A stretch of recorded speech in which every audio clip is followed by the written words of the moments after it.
जो मनुष्य सोमवार व्रत की यह पावन कथा सुनता है वह जीवन में कभी निराश नहीं होता।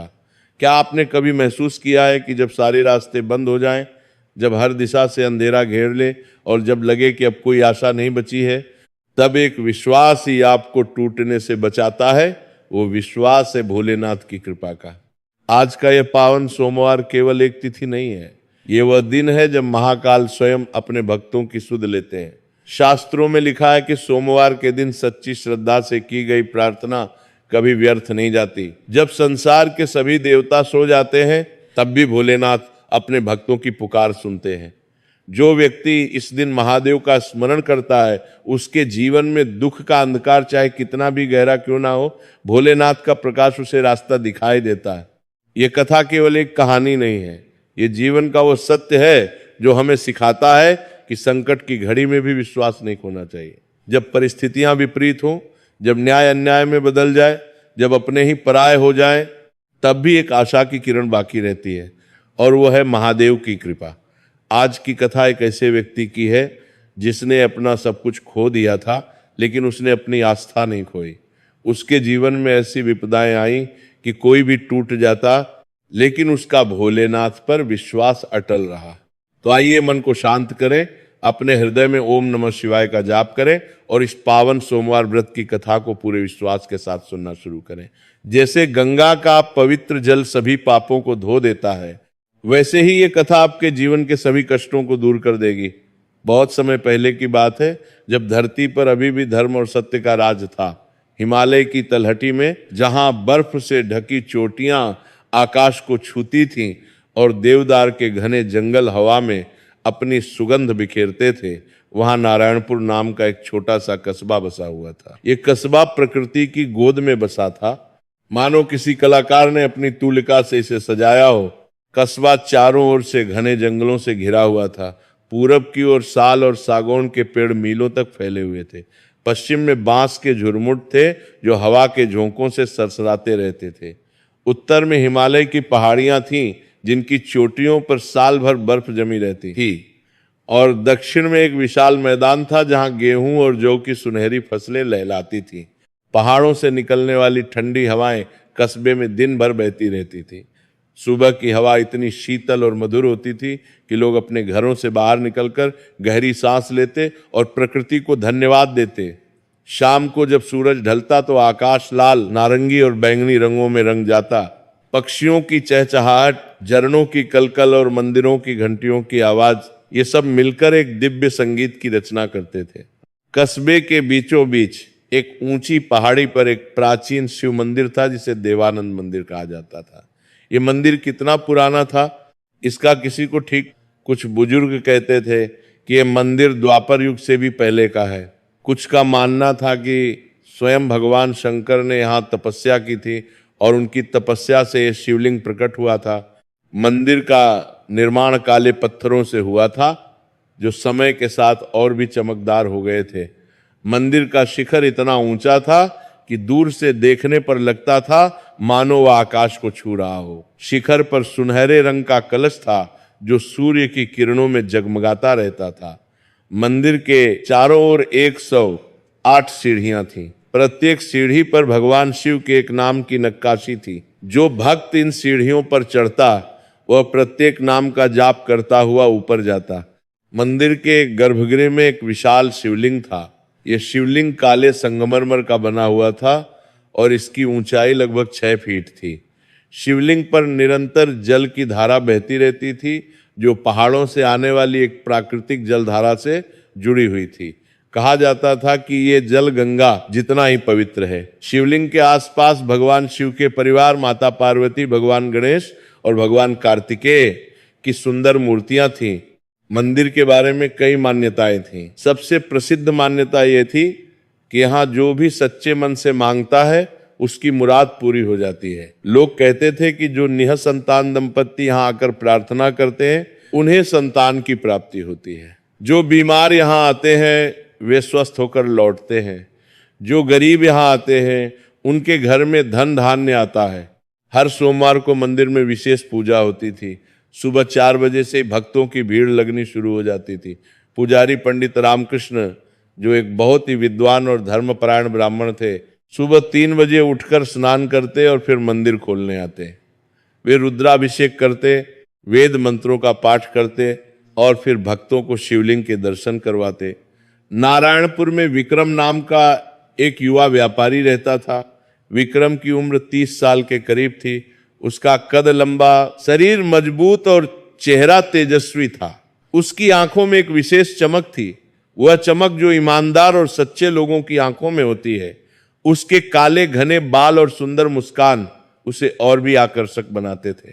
विक्रम का काम लकड़ी का व्यापार था, जो उसे अपने पिता से विरासत में मिला था। उसके पिता स्वर्गीय रामप्रसाद भी एक ईमानदार व्यापारी थे। उन्होंने अपने बेटे को व्यापार के साथ साथ जीवन के महत्वपूर्ण मूल्य भी सिखाए थे, ईमानदारी, मेहनत, करुणा और भगवान में विश्वास। विक्रम पहाड़ों से उत्तम किस्म की लकड़ियां लाता था। वह साल, सागौन, देवदार और चीड़ की लकड़ी लाता था। उसके पास अपने 8-10 मजदूर थे जो जंगल में जाकर पेड़ काटते थे। लेकिन विक्रम बहुत सावधान रहता था। वो कभी भी हरे पेड़ों को नहीं काटने देता था। वो केवल वही पेड़ काटता था जो सूख चुके होते थे या जो तूफान में गिर गए होते थे। वो पर्यावरण का बहुत ध्यान रखता था और हर काटे गए पेड़ की जगह 10 नए पौधे लगवाता था। लकड़ी लाने के बाद विक्रम उसे शहर में बेचने जाता था। शहर में कई बड़े व्यापारी थे जो उससे लकड़ी खरीदते थे। वहां से फर्नीचर, घर, मंदिर और अन्य निर्माण कार्यों में उपयोग होता था। विक्रम का व्यापार काफी अच्छा चल रहा था। वह न तो बहुत अमीर था और न ही गरीब। उसके पास इतना था कि वह अपने परिवार का आराम से पालन पोषण कर सके और जरूरतमंदों की मदद भी कर सके। विक्रम के पास नारायणपुर के बाजार में एक छोटा सा लेकिन सुंदर घर था। घर में 4 कमरे थे। एक कमरा पूजा का था, जहां भगवान शिव की एक सुंदर मूर्ति थी। हर सुबह और शाम वहां धूप दीप जलता था। दूसरा कमरा रसोई का था, जहां से हमेशा सुगंधित भोजन की खुशबू आती रहती थी। तीसरा कमरा बच्चों का था, जहां उनके खिलौने और किताबें रखी रहती थी। और चौथा कमरा विक्रम और उसकी पत्नी का था। घर के सामने एक छोटा सा आंगन था, जहां तुलसी का पौधा लगा हुआ था। मीरा हर सुबह इस तुलसी के पौधे की पूजा करती थी। आंगन में कुछ फूलों के पौधे भी थे, गुलाब, चमेली, गेंदा और रातरानी। घर के पीछे एक छोटा सा बगीचा था, जहां मीरा सब्जियां उगाती थी। विक्रम की पत्नी मीरा एक बहुत ही सुंदर, सरल और धर्मपरायण महिला थी। उसकी उम्र 25 साल के आसपास थी। उसका चेहरा चंद्रमा की तरह कोमल और उजला था। उसकी आंखों में सदा करुणा और प्रेम भरा रहता था। वह अपने परिवार की देखभाल बहुत अच्छे से करती थी। सुबह जल्दी उठना, घर की साफ सफाई करना, भोजन बनाना, बच्चों को तैयार करना, पूजा पाठ करना, ये सब वो बड़े प्रेम से करती थी। मीरा भगवान शिव की अनन्य भक्त थी। वह हर सोमवार को व्रत रखती थी। व्रत के दिन वह सूर्योदय से पहले उठ जाती, स्नान करके साफ कपड़े पहनती और फिर देवानंद मंदिर जाती। वहां वह शिवलिंग पर जल चढ़ाती, बेलपत्र अर्पित करती और भगवान शिव के मंत्रों का जाप करती। उसके हृदय में भगवान शिव के प्रति अटूट श्रद्धा थी। वो मानती थी कि भोलेनाथ ही उसके परिवार की रक्षा करते हैं। विक्रम और मीरा के 2 छोटे बेटे थे, अर्जुन और कृष्ण। अर्जुन की उम्र 7 साल थी और कृष्ण की 5 साल। दोनों बच्चे बहुत ही चंचल और प्यारे थे। अर्जुन थोड़ा शांत स्वभाव का था और किताबें पढ़ना पसंद करता था। कृष्ण बहुत शरारती था और पूरे दिन घर में उछल कूद मचाता रहता था। लेकिन दोनों बच्चे अपने माता पिता की बहुत इज्जत करते थे और उनकी हर बात मानते थे। विक्रम का परिवार बहुत खुश था। घर में हंसी खुशी का माहौल रहता था। शाम को जब विक्रम काम से वापस आता तो मीरा उसके लिए चाय बनाती और दोनों बच्चे उसके पास बैठकर अपने दिन भर की बातें सुनाते। रात को खाना खाने के बाद पूरा परिवार मिलकर भगवान शिव की आरती करता और फिर सोने चला जाता। विक्रम मेहनती और ईमानदार इंसान था। वो अपने व्यापार में कभी भी किसी को धोखा नहीं देता था। वो हमेशा सही वजन देता, सही दाम लेता और समय पर माल की डिलीवरी करता। इसी वजह से शहर के सभी व्यापारी उससे लकड़ी खरीदना पसंद करते थे। वे जानते थे कि विक्रम पर पूरा भरोसा किया जा सकता है और विक्रम हमेशा गरीबों की मदद करता था। जब भी कोई गरीब उसके पास मदद मांगने आता, वो उसे कभी खाली हाथ नहीं लौटाता था। अगर किसी की बेटी की शादी होनी होती और उसके पास पैसे नहीं होते तो विक्रम उसकी मदद करता। अगर किसी का इलाज करवाना होता और उसके पास पैसे नहीं होते तो विक्रम उसकी मदद करता। कस्बे के लोग विक्रम को बहुत इज्जत की नजर से देखते थे। विक्रम हर सोमवार को देवानंद मंदिर जाकर भगवान शिव की पूजा करना कभी नहीं भूलता था। वो मानता था कि उसके जीवन में जो भी अच्छा है वह सब भगवान शिव की कृपा से ही है। वह हर सोमवार को व्रत तो नहीं रखता था, लेकिन दिन भर फलाहार ही लेता था। वह मंदिर में गरीबों को भोजन करवाता और पुजारी को दक्षिणा देता। उसके घर में हमेशा खुशियां गूंजती रहती थीं। मीरा सुबह उठकर मधुर स्वर में भजन गाती, बच्चे खेल कूद करते और विक्रम अपने काम में व्यस्त रहता। पड़ोसी कहते थे कि विक्रम का घर स्वर्ग के समान है। वहां किसी प्रकार का कोई क्लेश नहीं, कोई झगड़ा नहीं, केवल प्रेम और सद्भाव है। लेकिन कहते हैं ना कि नियति के खेल बड़े अनोखे होते हैं। जीवन एक पहिया है जो निरंतर घूमता रहता है। कभी हम ऊपर होते हैं तो कभी नीचे। किसी को पता नहीं होता कि कब जीवन की दिशा बदल जाएगी, कब खुशियां दुख में बदल जाएंगी, कब हंसता हुआ घर रोने लगेगा। विक्रम को भी नहीं पता था कि उसके जीवन में एक ऐसा तूफान आने वाला है जो उसकी सारी खुशियों को उजाड़ देगा। लेकिन यह भी सच है कि इसी तूफान के बाद भगवान शिव की कृपा का सूर्य उदय होने वाला था। श्रावण मास का महीना था। आकाश में काले बादल छाए हुए थे। बारिश का मौसम शुरू हो चुका था। पहाड़ों पर हरियाली छा गई थी और झरने जोर जोर से बह रहे थे। ये वह समय था जब व्यापार में तेजी होती थी। बारिश के बाद सड़कें कीचड़ से भर जाती थी और लकड़ी की मांग बढ़ जाती थी। एक दिन विक्रम को शहर से एक बड़ा ऑर्डर मिला। शहर में एक धनी सेठ अपना नया मकान बनवा रहे थे और उन्हें बहुत सारी उत्तम किस्म की लकड़ी चाहिए थी। विक्रम के लिए ये एक बड़ा अवसर था। इस सौदे से उसे अच्छा मुनाफा होने वाला था। विक्रम ने अपने 4 सबसे भरोसेमंद मजदूरों को बुलाया। उनके नाम थे रामू, श्यामू, मोहन और सोहन। ये चारों विक्रम के साथ पिछले कई सालों से काम कर रहे थे। रामू सबसे बुजुर्ग था, करीब 50 साल का। उसके 4 बच्चे थे और एक बूढ़ी माँ थी। श्यामू 30 साल का था और अभी अभी शादी हुई थी। उसकी पत्नी गर्भवती थी। मोहन 25 साल का था और उसके 2 छोटे भाई थे जिनकी पढ़ाई की जिम्मेदारी उसी पर थी। सोहन 22 साल का था और उसके 2 छोटे भाई थी। बूढ़े माता पिता थे जो बीमार रहते थे। विक्रम ने उन चारों को समझाया कि उन्हें पहाड़ों में जाकर सागौन की लकड़ी काटनी है और उसे शहर ले जाना है। काम खतरनाक था क्योंकि बारिश का मौसम था, लेकिन पैसे अच्छे मिलने वाले थे। विक्रम ने उन्हें अच्छी तनख्वाह देने का वादा किया। चारों मजदूर खुशी खुशी तैयार हो गए। उस दिन सुबह जब विक्रम घर से निकलने लगा तो मीरा ने उसे रोका। उसे कुछ अजीब सा लग रहा था। रात को उसने एक बुरा सपना देखा था। सपने में उसने देखा था कि विक्रम एक गहरे अंधेरे कुएं में गिर रहा है और वो उसे बचाने की कोशिश कर रही है, लेकिन बचा नहीं पा रही है। सुनो जी, मुझे आज आपका जाना अच्छा नहीं लग रहा, मीरा ने चिंता से कहा। रात को मैंने बुरा सपना देखा है, क्या आप कल नहीं जा सकते? विक्रम ने प्यार से मीरा के सिर पर हाथ फेरा। तुम फिक्र मत करो, सब ठीक होगा, भगवान शिव की कृपा है। और वैसे भी शहर वाले सेठ इंतजार कर रहे हैं। अगर मैं आज नहीं गया तो वे किसी और को काम दे देंगे। फिर भी मीरा ने कहना चाहा, लेकिन विक्रम ने उसे रोक दिया। चलो, मेरे लिए चिंता छोड़ो और भगवान से प्रार्थना करो कि सब कुछ ठीक रहे। मैं शाम तक वापस आ जाऊंगा। मीरा ने भारी मन से उसे विदा किया। उसने उसके माथे पर कुमकुम का टीका लगाया और दरवाजे पर खड़े होकर तब तक देखती रही जब तक वह नजरों से ओझल नहीं हो गया। विक्रम अपनी बैलगाड़ी लेकर निकला। उसके साथ रामू, श्यामू, मोहन और सोहन भी थे। बैलगाड़ी में रस्सियां, आरी, कुल्हाड़ी और अन्य औजार लदे हुए थे। सड़क पहाड़ी और ऊबड़ खाबड़ थी। बैल धीरे धीरे चल रहे थे। रास्ते में विक्रम ने सोचा कि क्यों न पहले देवानंद मंदिर में रुककर भगवान शिव का आशीर्वाद ले लिया जाए। वो मंदिर के पास रुका। सभी ने मंदिर में जाकर शिवलिंग के दर्शन किए। विक्रम ने माथा टेका और प्रार्थना की, हे भोलेनाथ, हमारी यात्रा सफल हो, हम सब सुरक्षित वापस लौटे। मंदिर से निकलकर वे फिर से अपनी यात्रा पर चल पड़े। सुबह का समय था और हवा ठंडी थी। चारों मजदूर आपस में बातें कर रहे थे। रामू अपने बच्चों की बातें कर रहा था। श्यामू अपनी होने वाली संतान के बारे में सपने देख रहा था। मोहन अपने भाइयों की पढ़ाई की योजना बना रहा था। सोहन अपने माता पिता के इलाज के बारे में सोच रहा था। सबके मन में आशा थी कि आज का ये काम उनकी जिंदगी में खुशहाली लाएगा। दोपहर हो गई, वे जंगल में पहुंच गए। यहाँ घने पेड़ थे और चारों ओर सन्नाटा था। केवल पक्षियों की आवाजें और पत्तों की सरसराहट सुनाई देती थी। विक्रम ने एक जगह देखी जहां कुछ पुराने सागौन के पेड़ थे।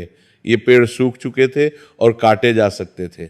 सभी ने काम शुरू कर दिया। आरी और कुल्हाड़ी की आवाजें जंगल में गूंजने लगीं। धीरे धीरे एक एक करके पेड़ काटे गए और उनकी लकड़ियां बैलगाड़ी में लादी गईं। शाम होने को थी, गाड़ी लकड़ी से भर गई थी। चलो अब वापस चलते हैं, विक्रम ने कहा। अंधेरा होने से पहले हमें निकलना होगा। सभी ने अपना सामान समेटा और वापसी की यात्रा शुरू की। लेकिन इसी बीच आकाश में अचानक काले बादल छा गए। दूर कहीं से बिजली की चमक दिखाई दी और गड़गड़ाहट की आवाज आई। लगता है बारिश होने वाली है, श्यामू ने कहा। हमें जल्दी करनी होगी, विक्रम ने बैलों को तेज चलाने के लिए कहा। लेकिन बैल भारी गाड़ी को ज्यादा तेज नहीं चला सकते थे और फिर वही हुआ जिसका डर था। आसमान फट पड़ा और मूसलाधार बारिश शुरू हो गई। बारिश इतनी तेज थी कि सामने कुछ दिखाई नहीं दे रहा था। ठंडी हवा चल रही थी और तापमान एकदम गिर गया था। हमें कहीं रुकना होगा, मोहन ने कहा। इस बारिश में आगे जाना खतरनाक है। लेकिन आसपास रुकने की कोई जगह नहीं थी। वे सड़क के बीच में थे और दोनों ओर घना जंगल था। आगे चलने के अलावा कोई रास्ता नहीं था। बारिश के साथ साथ अब ओले भी गिरने लगे। बड़े बड़े ओले जो माथे पर लगते तो दर्द हो जाता था। सभी ने अपने सिर अपने हाथों से ढक लिए। करीब 1 घंटे की मशक्कत के बाद वे एक नदी के किनारे पहुंचे। ये नदी पहाड़ों से निकलती थी और शहर की ओर बहती थी। इस नदी को पार करने के लिए एक पुराना लकड़ी का पुल था। सामान्य दिनों में ये नदी बहुत शांत रहती थी और पुल से आसानी से पार की जा सकती थी। लेकिन आज की बारिश ने सब कुछ बदल दिया था। नदी में भयंकर बाढ़ आ गई थी। पानी तेजी से बह रहा था और उसमें पेड़ों की टूटी शाखाएं और पत्थर भी बह रहे थे। पानी का स्तर इतना ऊंचा हो गया था कि पुल लगभग पानी के साथ ही था। ये तो बहुत खतरनाक लग रहा है, सोहन ने कहा। क्या हम इंतजार नहीं कर सकते? शायद बारिश रुक जाए। विक्रम ने चारों ओर देखा। अंधेरा होने लगा था और बारिश थमने का नाम नहीं ले रही थी। अगर वे यहीं रुके तो रात भर इस बारिश और ठंड में रहना पड़ेगा। और उससे भी बड़ी बात यह थी कि शहर के सेठ इंतजार कर रहे थे। अगर समय पर माल नहीं पहुंचा तो सौदा रद्द हो सकता था। नहीं, हमें आगे बढ़ना होगा, विक्रम ने फैसला किया। पुल मजबूत है, हम सावधानी से पार हो जाएंगे। रामू ने चिंता से कहा, मालिक मुझे डर लग रहा है, पानी का बहाव बहुत तेज है। घबराओ मत, विक्रम ने हिम्मत बंधाई। भगवान शिव हमारे साथ हैं। उन्होंने आज सुबह मंदिर में हमें आशीर्वाद दिया है, कुछ नहीं होगा। विक्रम ने धीरे धीरे बैलगाड़ी को पुल की ओर बढ़ाया। पुल के तख्ते पानी से भीगे हुए थे और फिसलन वाले थे। बैल घबराए हुए थे, लेकिन विक्रम ने उन्हें शांत किया। गाड़ी धीरे धीरे पुल पर चढ़ी। सभी ने अपनी सांसें रोक लीं। पुल पर पानी बह रहा था और नीचे नदी की धारा भयंकर गर्जना कर रही थी। बैलगाड़ी आधे पुल को पार कर चुकी थी, बस थोड़ा और। तभी एक भयंकर आवाज आई, क्रैक। पुल का एक मुख्य लकड़ी का खंभा टूट गया। पुल हिलने लगा। बैल डर गए और उन्होंने तेजी से दौड़ना शुरू कर दिया। लेकिन यह और खतरनाक हो गया। रुको रुको, विक्रम चिल्लाया, लेकिन बहुत देर हो चुकी थी। एक और जोरदार आवाज के साथ पुल का दूसरा हिस्सा भी टूट गया और फिर पूरा पुल टूटकर नदी में गिर गया। बैलगाड़ी, विक्रम और चारों मजदूर सब तेज पानी में गिर पड़े। पानी का बहाव इतना तेज था कि कोई कुछ नहीं कर पा रहा था। चीखें और मदद की पुकारें पानी की गर्जना में खो गईं। विक्रम ने किसी तरह एक लकड़ी को पकड़ लिया। वो चिल्लाया, रामू, श्यामू, मोहन, सोहन, कहाँ हो तुम लोग? उसे थोड़ी दूर पर श्यामू दिखा जो हाथ पैर मार रहा था। विक्रम ने उसकी ओर तैरने की कोशिश की, लेकिन एक बड़ी लहर आई और श्यामू को अपने साथ बहा ले गई। उसकी चीख सुनाई दी और फिर वह पानी में समा गया। नहीं, विक्रम चिल्लाया, लेकिन कुछ नहीं कर सका। थोड़ी दूर पर उसे रामू और मोहन दिखे जो एक पत्थर को पकड़े हुए थे, लेकिन पानी का बहाव इतना तेज था कि वे ज्यादा देर तक पकड़ नहीं पाए। दोनों भी पानी में बह गए। सोहन कहीं दिखाई नहीं दे रहा था। विक्रम ने चारों ओर देखा, लेकिन अंधेरे और बारिश में कुछ साफ नहीं दिख रहा था। विक्रम खुद भी बुरी तरह घायल हो गया था। उसके सिर में चोट लगी थी और खून बह रहा था। उसका पूरा शरीर दर्द से चीख रहा था, लेकिन उसका दुख शारीरिक नहीं मानसिक था। उसके साथ काम करने वाले 4 लोग, उनके परिवार, उनके बच्चे, सब कुछ उसकी आंखों के सामने आ रहा था। किसी तरह भगवान की कृपा से विक्रम एक किनारे तक पहुंच गया। वो किनारे पर गिर पड़ा। उसकी आंखों के सामने अंधेरा छा गया और वो बेहोश हो गया। जब उसे होश आया तो सुबह हो चुकी थी, बारिश रुक गई थी, सूरज निकल आया था। विक्रम उठा और चारों ओर देखा। किनारे पर कुछ लकड़ियां बिखरी हुई थीं, वही लकड़ियां जो उसकी गाड़ी में थीं। लेकिन रामू, श्यामू, मोहन या सोहन कहीं नहीं थे। विक्रम लड़खड़ाते हुए चलने लगा। वह किनारे किनारे चलता रहा, उम्मीद करता रहा कि शायद कोई मिल जाए, लेकिन घंटों खोजने के बाद भी उसे कोई नहीं मिला। अंततः एक गांव के कुछ लोगों ने उसे देखा। उन्होंने उसे पहचान लिया और पूछा, विक्रम जी, आपकी ये हालत कैसे हुई और आपके साथ के लोग कहाँ हैं? विक्रम की आंखों से आंसू बहने लगे। वो बोला, वे सब नदी में बह गए, मैं उन्हें बचा नहीं सका। गांव वालों ने तुरंत खोज अभियान शुरू किया। पूरे दिन नदी के किनारे खोजा गया। शाम तक चारों शव मिल गए, सभी डूबकर मर गए थे। ये विक्रम के जीवन का सबसे काला दिन था। वो वहीं जमीन पर बैठ गया। उसके मुंह से बस एक ही बात निकली, हे भोलेनाथ, ये क्या हो गया? मैंने क्या पाप किया था कि आपने मुझे ये सजा दी? विक्रम किसी तरह गांव वालों की मदद से घर लौटा। जब मीरा ने उसे देखा तो वह चीख पड़ी। विक्रम का पूरा शरीर घावों से भरा हुआ था। उसके कपड़े फटे हुए थे और सिर से खून बह रहा था। लेकिन सबसे ज्यादा डरावनी चीज थी उसकी आंखों में वह खालीपन, वह दुख जो शब्दों में बयान नहीं किया जा सकता था। क्या हुआ? ये सब क्या हो गया? मीरा ने घबराकर पूछा। विक्रम कुछ नहीं बोल सका, वो बस वहीं गिर पड़ा। मीरा ने उसे सहारा दिया और अंदर ले गई। उसने उसके घावों को धोया, पट्टी बांधी और उसे लेटा दिया। थोड़ी देर बाद जब विक्रम कुछ शांत हुआ तो उसने टूटी हुई आवाज में पूरी कहानी सुनाई। मीरा सुनते सुनते रोने लगी। दोनों बच्चे जो सब समझ नहीं पा रहे थे, वे भी अपने माता पिता को देखकर रोने लगे। उस रात घर में किसी ने खाना नहीं खाया। मीरा पूरी रात जागती रही और विक्रम की देखभाल करती रही। विक्रम की आंखों में नींद नहीं थी। वह बार बार उन 4 चेहरों को याद करता, रामू, श्यामू, मोहन, सोहन। उनकी हंसी, बात बरदान नींद की लाशों को रास्ता, बात बरदान नींद की लाशों को करने का तितरक, इसकी जो भी परिवोट की आने का, उनकी बातें, उनके सपने, सब कुछ उसकी आंखों के सामने घूम रहा था। अगले दिन विक्रम का दिल टूट चुका था। उसे लग रहा था कि यह सब उसकी ही गलती है। अगर वो उस दिन शहर नहीं जाता तो शायद वे 4 लोग जिंदा होते। अगर वो पुल पार करने की जिद नहीं करता तो शायद सब सुरक्षित होते। उसे अपने आप पर बहुत गुस्सा आ रहा था और साथ ही बहुत ग्लानि भी हो रही थी। विक्रम ने फैसला किया कि वो उन 4 परिवारों के पास जाएगा। ये सबसे कठिन काम था, लेकिन उसे ये करना था। वो पहले रामू के घर गया। रामू के घर में जब उसने प्रवेश किया तो रामू की बूढ़ी माँ और उसकी पत्नी उसे देखते ही समझ गई कि कुछ बुरा हुआ है। रामू की पत्नी ने पूछा, रामू कहाँ है? वो आपके साथ क्यों नहीं आया? विक्रम की आंखों से आंसू बहने लगे। वो जमीन पर बैठ गया और बोला, मुझे माफ कर दो, मैं रामू को बचा नहीं सका। वो नदी में डूब गया। घर में चीखों की आवाज गूंज उठी। रामू की माँ छाती पीट पीट कर रोने लगी। उसकी पत्नी जमीन पर गिर पड़ी। 4 बच्चे जो अपने पिता के लौटने का इंतजार कर रहे थे, वे भी रोने लगे। पूरे घर में मातम छा गया। विक्रम वहीं बैठा रोता रहा। उसने कहा, मैं तुम्हें जो भी मुआवजा दे सकता हूं वो दूंगा, तुम्हारे बच्चों की पढ़ाई और परवरिश की जिम्मेदारी में लूंगा, लेकिन मुझे माफ कर दो, मैं रामू को नहीं बचा सका। फिर वो श्यामू के घर गया। श्यामू की नवविवाहित पत्नी गर्भवती थी। जब उसने सुना कि उसका पति नहीं रहा तो वो जोर जोर से रोने लगी। मेरे बच्चे का बाप चला गया, अब मैं क्या करूंगी? मेरा बच्चा अपने पिता को कैसे देखेगा? मानती नाम ने नहीं, वह चिल्लाती रही। इसी तरह विक्रम, मोहन और सोहन के घर भी गया।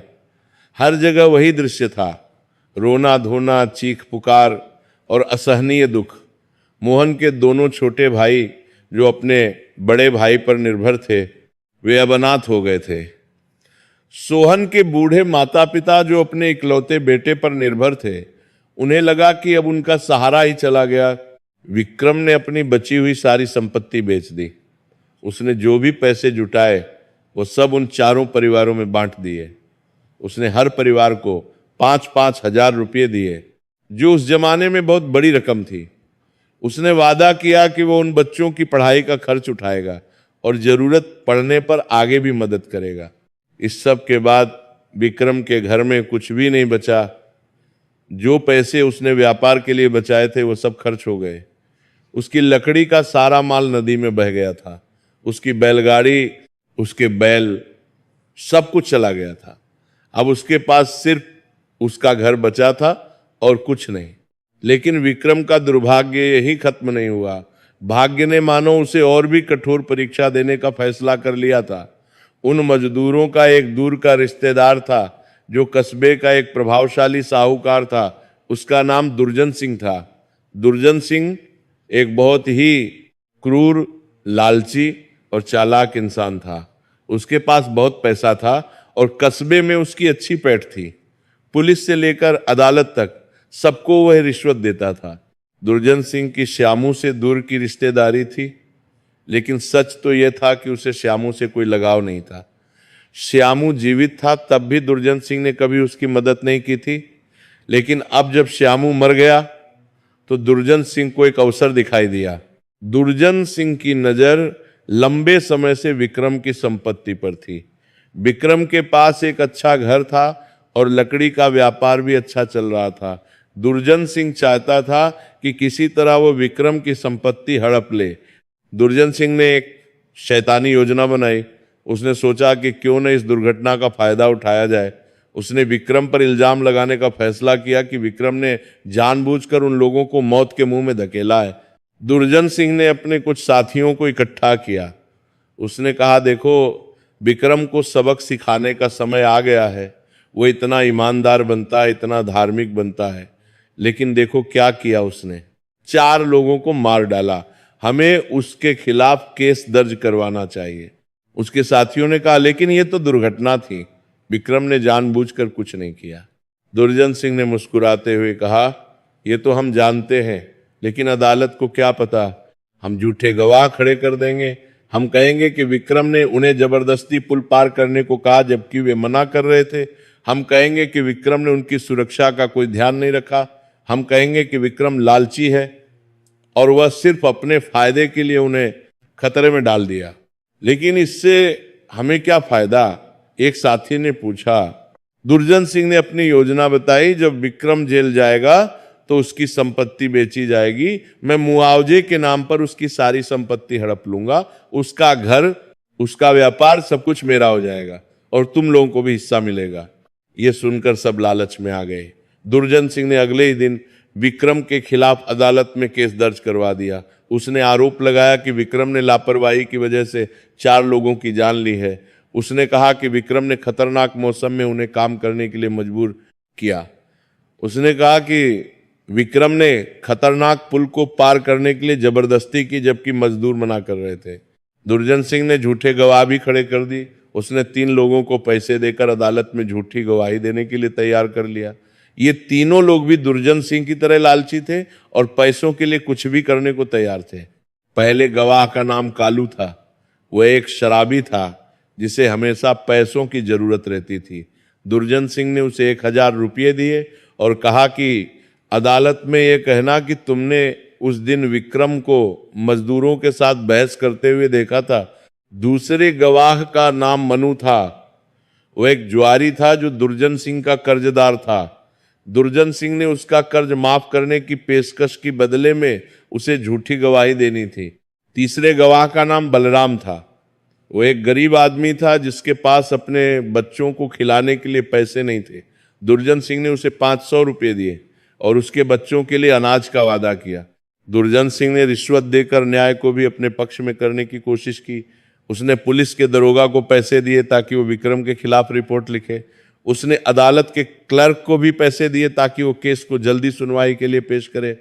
जब विक्रम को अदालत का समन मिला तो वो सदमे में आ गया। उसे विश्वास ही नहीं हो रहा था कि उस पर मुकदमा दायर हो गया है। उसने मीरा को बताया तो वो भी रोने लगी। लेकिन ये तो बहुत बड़ा अन्याय है, मीरा ने कहा। आपने तो कोई गलती नहीं की, ये तो दुर्घटना थी। मुझे भी यकीन नहीं हो रहा, विक्रम ने कहा। लेकिन दुर्जन सिंह बहुत शक्तिशाली आदमी है, उसने सबको पैसे देकर अपने पक्ष में कर लिया होगा। विक्रम के पास वकील करने के लिए भी पैसे नहीं थे। उसने अपनी सारी संपत्ति उन परिवारों को दे दी थी। अब उसके पास केवल अपना घर बचा था। अदालत में सुनवाई शुरू हुई। जज का नाम न्यायाधीश रघुनाथ सिंह था। वे एक अनुभवी जज थे, लेकिन दुर्भाग्य से वे भी भ्रष्टाचार में लिप्त थे। दुर्जन सिंह ने उन्हें भी भारी रकम दी थी। पहले दिन दुर्जन सिंह ने अदालत के सामने अपना पक्ष रखा। उसने रोते हुए कहा, न्यायाधीश महोदय, विक्रम ने मेरे भाई श्यामू और 3 अन्य निर्दोष लोगों को मौत के घाट उतार दिया। उसने खतरनाक मौसम में उन्हें काम करने के लिए मजबूर किया। जब उन्होंने मना किया तो विक्रम ने उन्हें धमकी दी कि अगर वे नहीं गए तो उन्हें नौकरी से निकाल देगा। बेचारे गरीब लोग मजबूरी में गए और अपनी जान गंवा बैठे। फिर उसने अपने झूठे गवाहों को पेश किया। कालू ने खड़े होकर कहा, जी हाँ, मैंने उस दिन विक्रम को मजदूरों के साथ बहस करते देखा था। मजदूर कह रहे थे कि बारिश आ रही है, हमें नहीं जाना चाहिए। लेकिन विक्रम ने उन्हें डांटा और कहा कि तुम्हें जाना ही पड़ेगा। मनु ने कहा, मैं उस दिन नदी के पास था। मैंने देखा कि पुल बहुत खतरनाक लग रहा था। मैंने विक्रम को चिल्लाकर कहा कि मत जाओ, लेकिन उसने मेरी बात नहीं सुनी। वो जबरदस्ती पुल पर चढ़ गया। बलराम ने कहा, रामू मेरा दोस्त था। उसने मुझे बताया था कि विक्रम बहुत सख्त मालिक है। वो मजदूरों के साथ अच्छा व्यवहार नहीं करता। उसे सिर्फ अपने पैसों की फिक्र रहती है। ये सब झूठ था, पूरी तरह से झूठ। लेकिन अदालत में तीनों इतने विश्वास के साथ बोल रहे थे कि सुनने वाले को लग रहा था कि वे सच बोल रहे हैं। अब विक्रम की बारी थी। वह खड़ा हुआ। उसके चेहरे पर दुख और पीड़ा साफ दिखाई दे रही थी। उसने कहा, न्यायाधीश महोदय, ये सब झूठ है। मैंने कभी भी अपने मजदूरों के साथ बुरा व्यवहार नहीं किया। वे मेरे परिवार के समान थे। मैंने उन्हें जबरदस्ती नहीं ले गया। हम सब मिलकर काम करने गए थे। जो दुर्घटना हुई वह प्रकृति की मार थी। मैंने भी अपनी जान बचाने की पूरी कोशिश की, लेकिन पानी का बहाव बहुत तेज था। मैं उन्हें बचा नहीं सका और इसका मुझे बहुत दुख है। मैंने उनके परिवारों को जो भी मैं दे सकता था दिया है। लेकिन जज ने विक्रम की बात पर ध्यान नहीं दिया।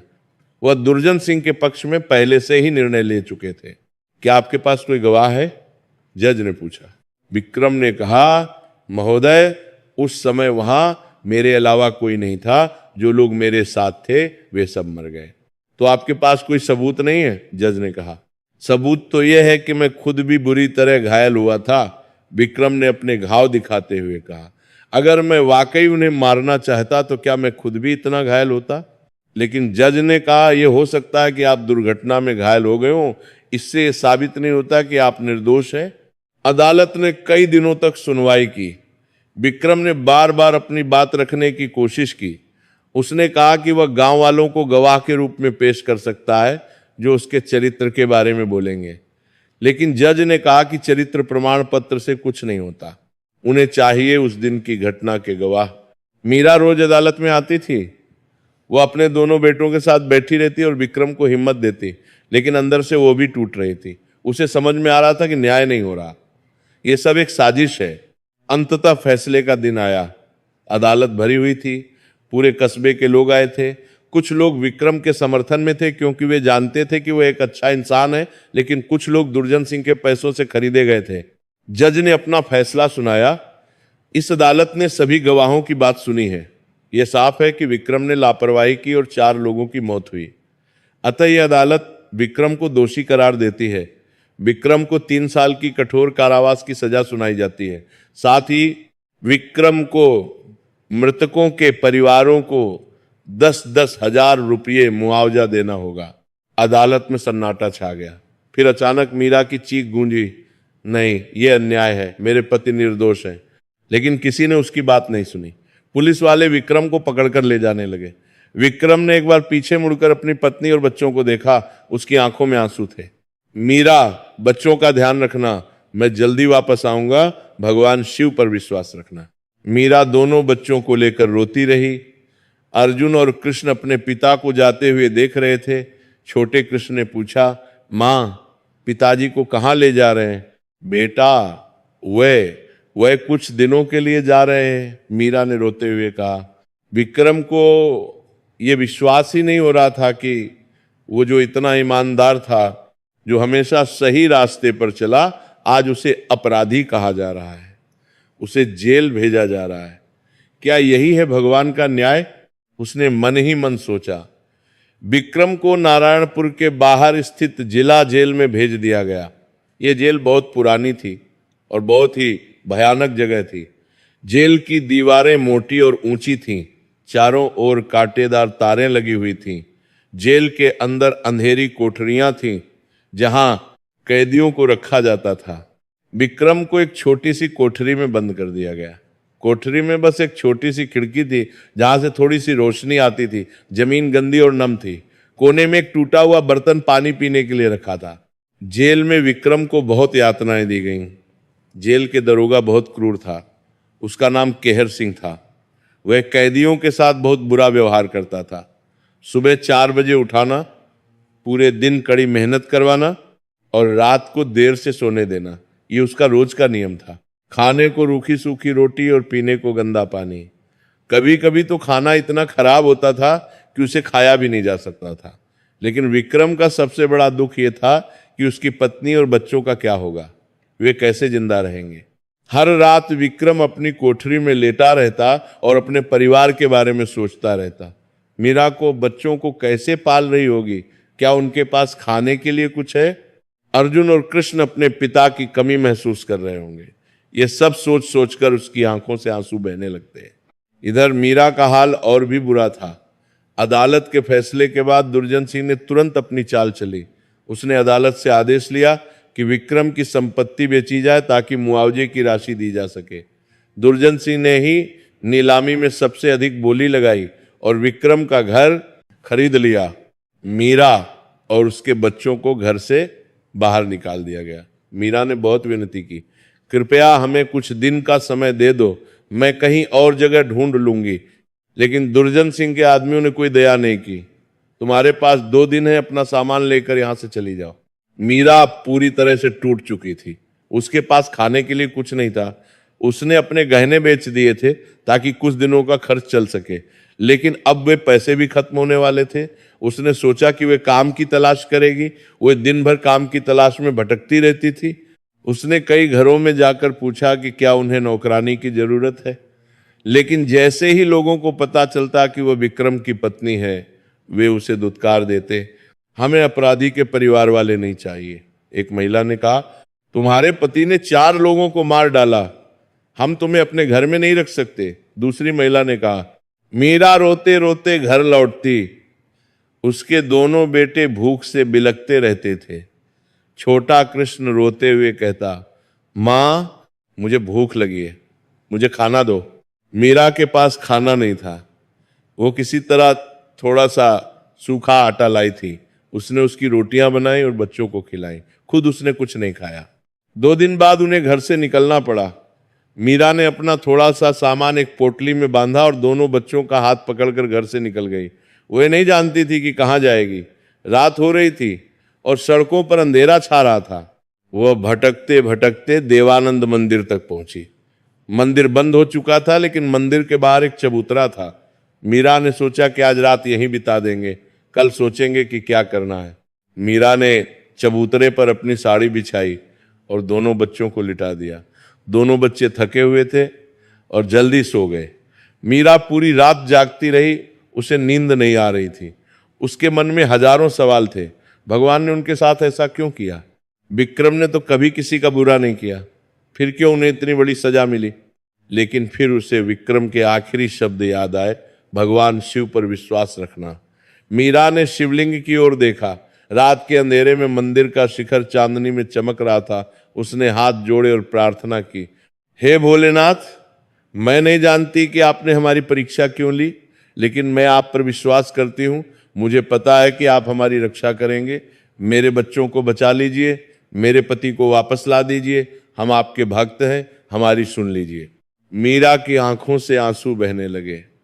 वो भगवान शिव का नाम जपती रही, ओम नमः शिवाय, ओम नमः शिवाय, ओम नमः शिवाय।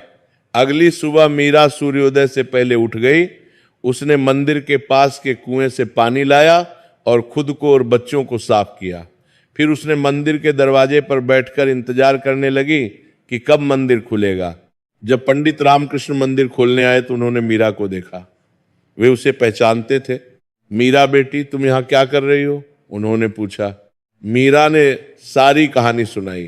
पंडित जी की आंखों में आंसू आ गए।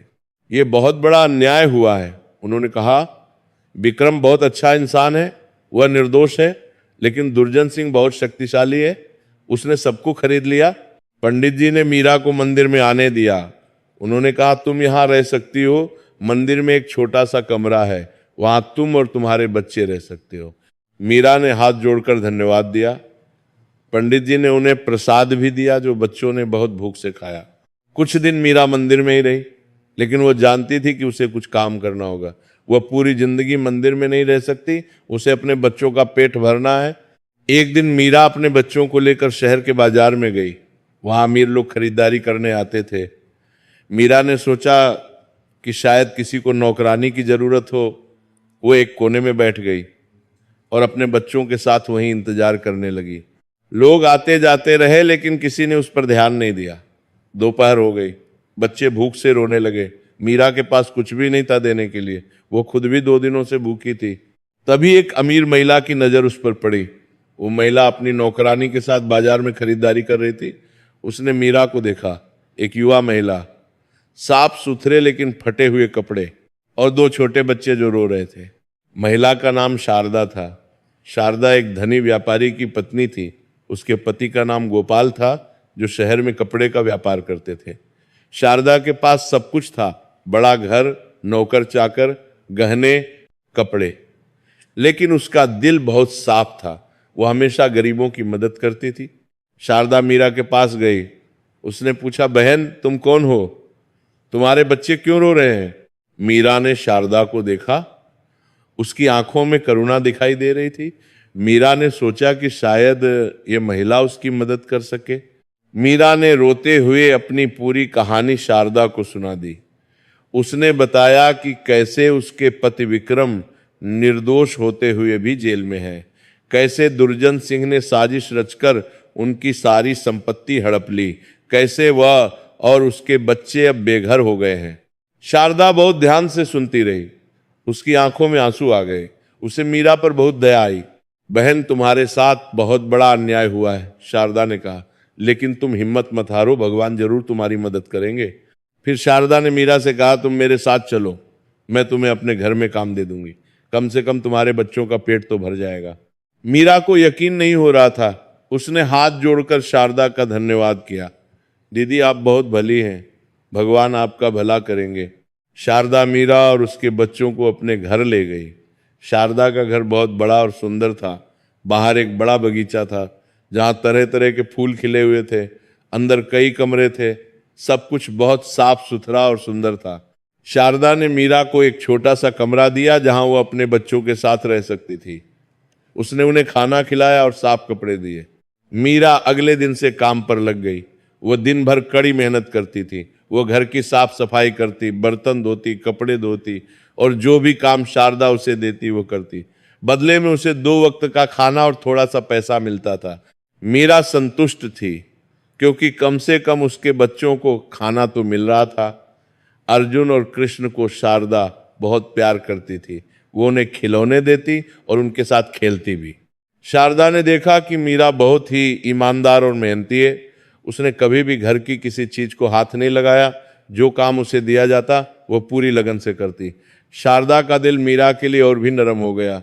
एक दिन शारदा ने देखा कि मीरा सोमवार को कुछ नहीं खा रही है। उसने पूछा, बहन तुम कुछ खा क्यों नहीं रही हो, क्या तबीयत खराब है? मीरा ने कहा, नहीं दीदी, मैं हर सोमवार को भोलेनाथ का व्रत रखती हूँ। ये व्रत मैं कई सालों से रख रही हूँ। लेकिन बहन तुम इतना कड़ी मेहनत करती हो, व्रत रखने से तुम कमजोर हो जाओगी। मीरा ने मुस्कुराते हुए कहा, दीदी भगवान शिव ही मेरी ताकत है। मुझे विश्वास है कि एक दिन महादेव मेरे पति को जरूर छुड़ा देंगे। जब तक वो वापस नहीं आ जाते मैं हर सोमवार को व्रत रखूंगी। शारदा को मीरा की भक्ति देखकर बहुत अच्छा लगा। उसने कहा, मीरा, अगर तुम्हारी इजाजत हो तो मैं भी तुम्हारे साथ सोमवार का व्रत रखना चाहती हूँ।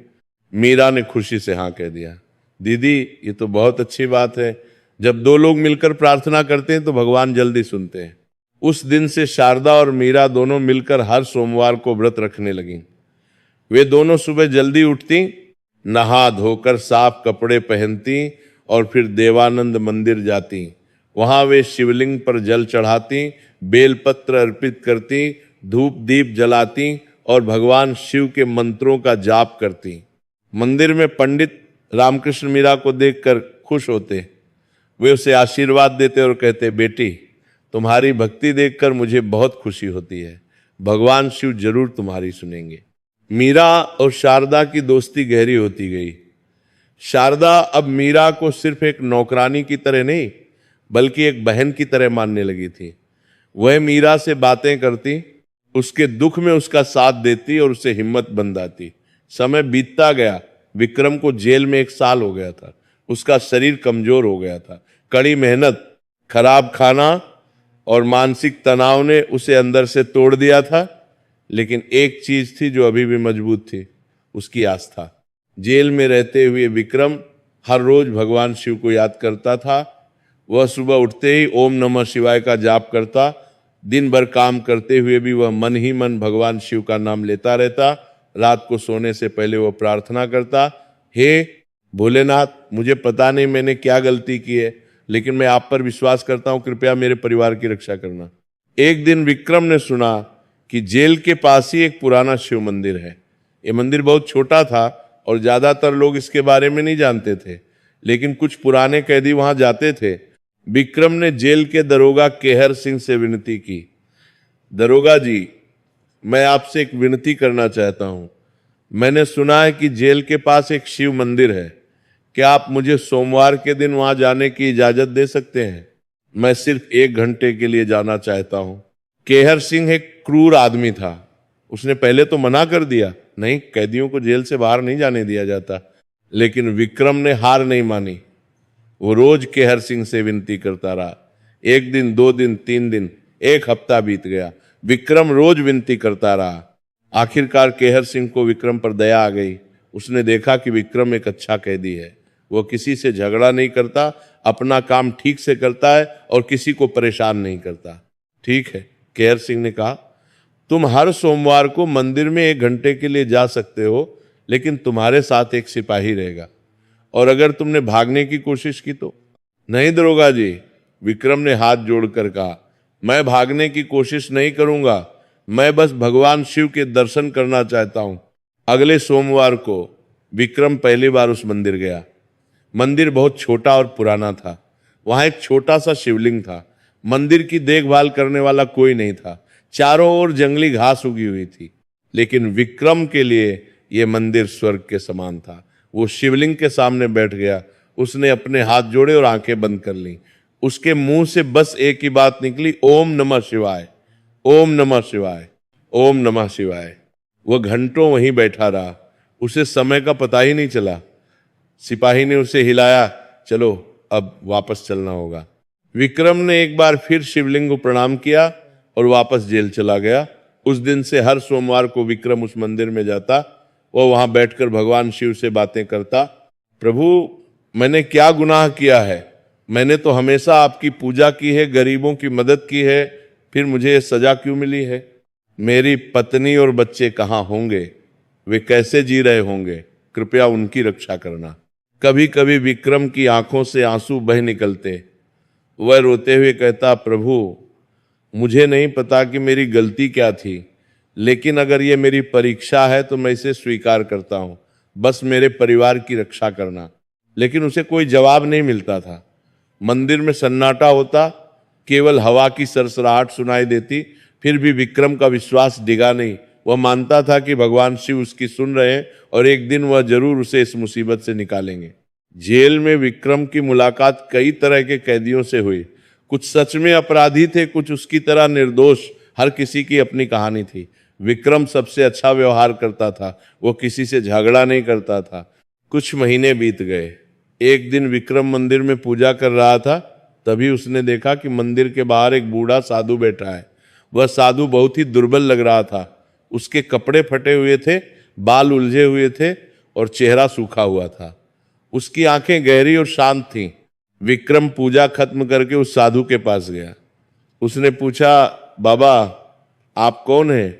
आप यहाँ कब से बैठे हैं? साधु ने धीमी और कमजोर आवाज में कहा, बेटा मैं कई दिनों से बीमार हूँ, मुझे भूख और प्यास बहुत लगी है, लेकिन किसी ने मुझे कुछ नहीं दिया। क्या तुम्हारे पास कुछ खाने को है? विक्रम का दिल पसीज गया। वो खुद भी कैदी था और उसके पास भी कुछ नहीं था, लेकिन आज सुबह जेल में उसे 2 रोटियां मिली थी। उसने एक रोटी खाई थी और दूसरी अपनी जेब में रख ली थी, सोचकर कि शाम को खाएगा। विक्रम ने सोचा, इस बूढ़े साधु को मुझसे ज्यादा जरूरत है। उसने अपनी जेब से वह सूखी रोटी निकाली और साधु को दे दी। बाबा ये लीजिए, ये ज्यादा नहीं है, लेकिन जो मेरे पास है वो आपको दे रहा हूं। साधु ने वह रोटी ली। उसकी आंखों में आंसू आ गए। उसने बड़े प्यार से वो रोटी खाई। फिर उसने विक्रम की ओर देखा और कहा, बेटा तुमने एक भूखे को खाना दिया है, ये बहुत बड़ा पुण्य का काम है, भगवान तुम्हारा भला करेंगे। विक्रम ने कहा, बाबा मैं तो खुद एक अपराधी हूं, मैं जेल में कैद हूं, मेरा तो भगवान भी भला नहीं कर सकते। साधु ने गहरी नजरों से विक्रम को देखा। फिर उसने धीरे से मुस्कुराते हुए कहा, बेटा भगवान तो वही करते हैं जो ठीक होता है। जीवन में कभी कभी ऐसे समय आते हैं जब हमें लगता है कि भगवान ने हमें भुला दिया है, लेकिन वास्तव में भगवान हमारी परीक्षा ले रहे होते हैं। तुम्हें जो भी हो रहा है उसके पीछे कोई बड़ा कारण है। तुम धैर्य रखो और अपना विश्वास मत खोना। एक दिन सच्चाई जरूर सामने आएगी और तुम्हें न्याय मिलेगा। साधु की बात सुनकर विक्रम को थोड़ा सुकून मिला। उसने साधु के पैर छुए। साधु ने उसके सिर पर हाथ रखा और आशीर्वाद दिया। फिर विक्रम सिपाही के साथ जेल वापस चला गया। उस रात विक्रम को भूख लगी, लेकिन उसे अच्छा लग रहा था। उसने सोचा कि उसने सही काम किया, कम से कम उस बूढ़े साधु का पेट तो भर गया। उस रात विक्रम को एक अजीब सा सपना आया। सपने में उसने देखा कि भगवान शिव उसके सामने खड़े हैं। उनका रूप बहुत दिव्य था। उनके माथे पर त्रिशूल की निशानी थी, गले में सर्प थे और हाथ में त्रिशूल था। भगवान शिव ने मुस्कुराते हुए कहा, बेटा विक्रम तुमने आज जो साधु को खाना दिया था वो मैं ही था। मैं तुम्हारी परीक्षा ले रहा था। जेल में रहते हुए भी, अपने दुख में भी तुमने दूसरों की मदद करने का सोचा। तुम सच में मेरे भक्त हो, मैं तुमसे बहुत प्रसन्न हूं। विक्रम ने सपने में हाथ जोड़कर कहा, प्रभु मैं आपका दास हूं, लेकिन कृपया मुझे इस मुसीबत से निकालिए, मेरी पत्नी और बच्चों की रक्षा कीजिए। भगवान शिव ने कहा, बेटा तुम्हारे दुखों का अंत होने वाला है, बस थोड़ा और धैर्य रखो, जल्दी ही तुम्हें न्याय मिलेगा, सच्चाई सामने आएगी, लेकिन अभी थोड़ी और परीक्षा बाकी है, तुम अपना विश्वास मत खोना। सपने से उठकर विक्रम के मन में एक नई उम्मीद जागी। उसे लगा कि शायद भगवान शिव सच में उसकी सुन रहे, शायद उसके दुखों का अंत नजदीक है। अगली सुबह जब विक्रम उठा तो उसके चेहरे पर एक अलग चमक थी। उसके साथी कैदियों ने पूछा, विक्रम तुम आज इतने खुश क्यों लग रहे हो? विक्रम ने मुस्कुराते हुए कहा, मुझे लग रहा है कि कुछ अच्छा होने वाला है, भगवान शिव की कृपा होने वाली है। समय बीतता रहा। मीरा शारदा के घर में काम कर रही थी और हर सोमवार को व्रत रख रही थी। विक्रम जेल में था और हर सोमवार को मंदिर जाकर प्रार्थना कर रहा था। दोनों की आस्था अटल थी। फिर एक दिन जो होना था वो होने लगा।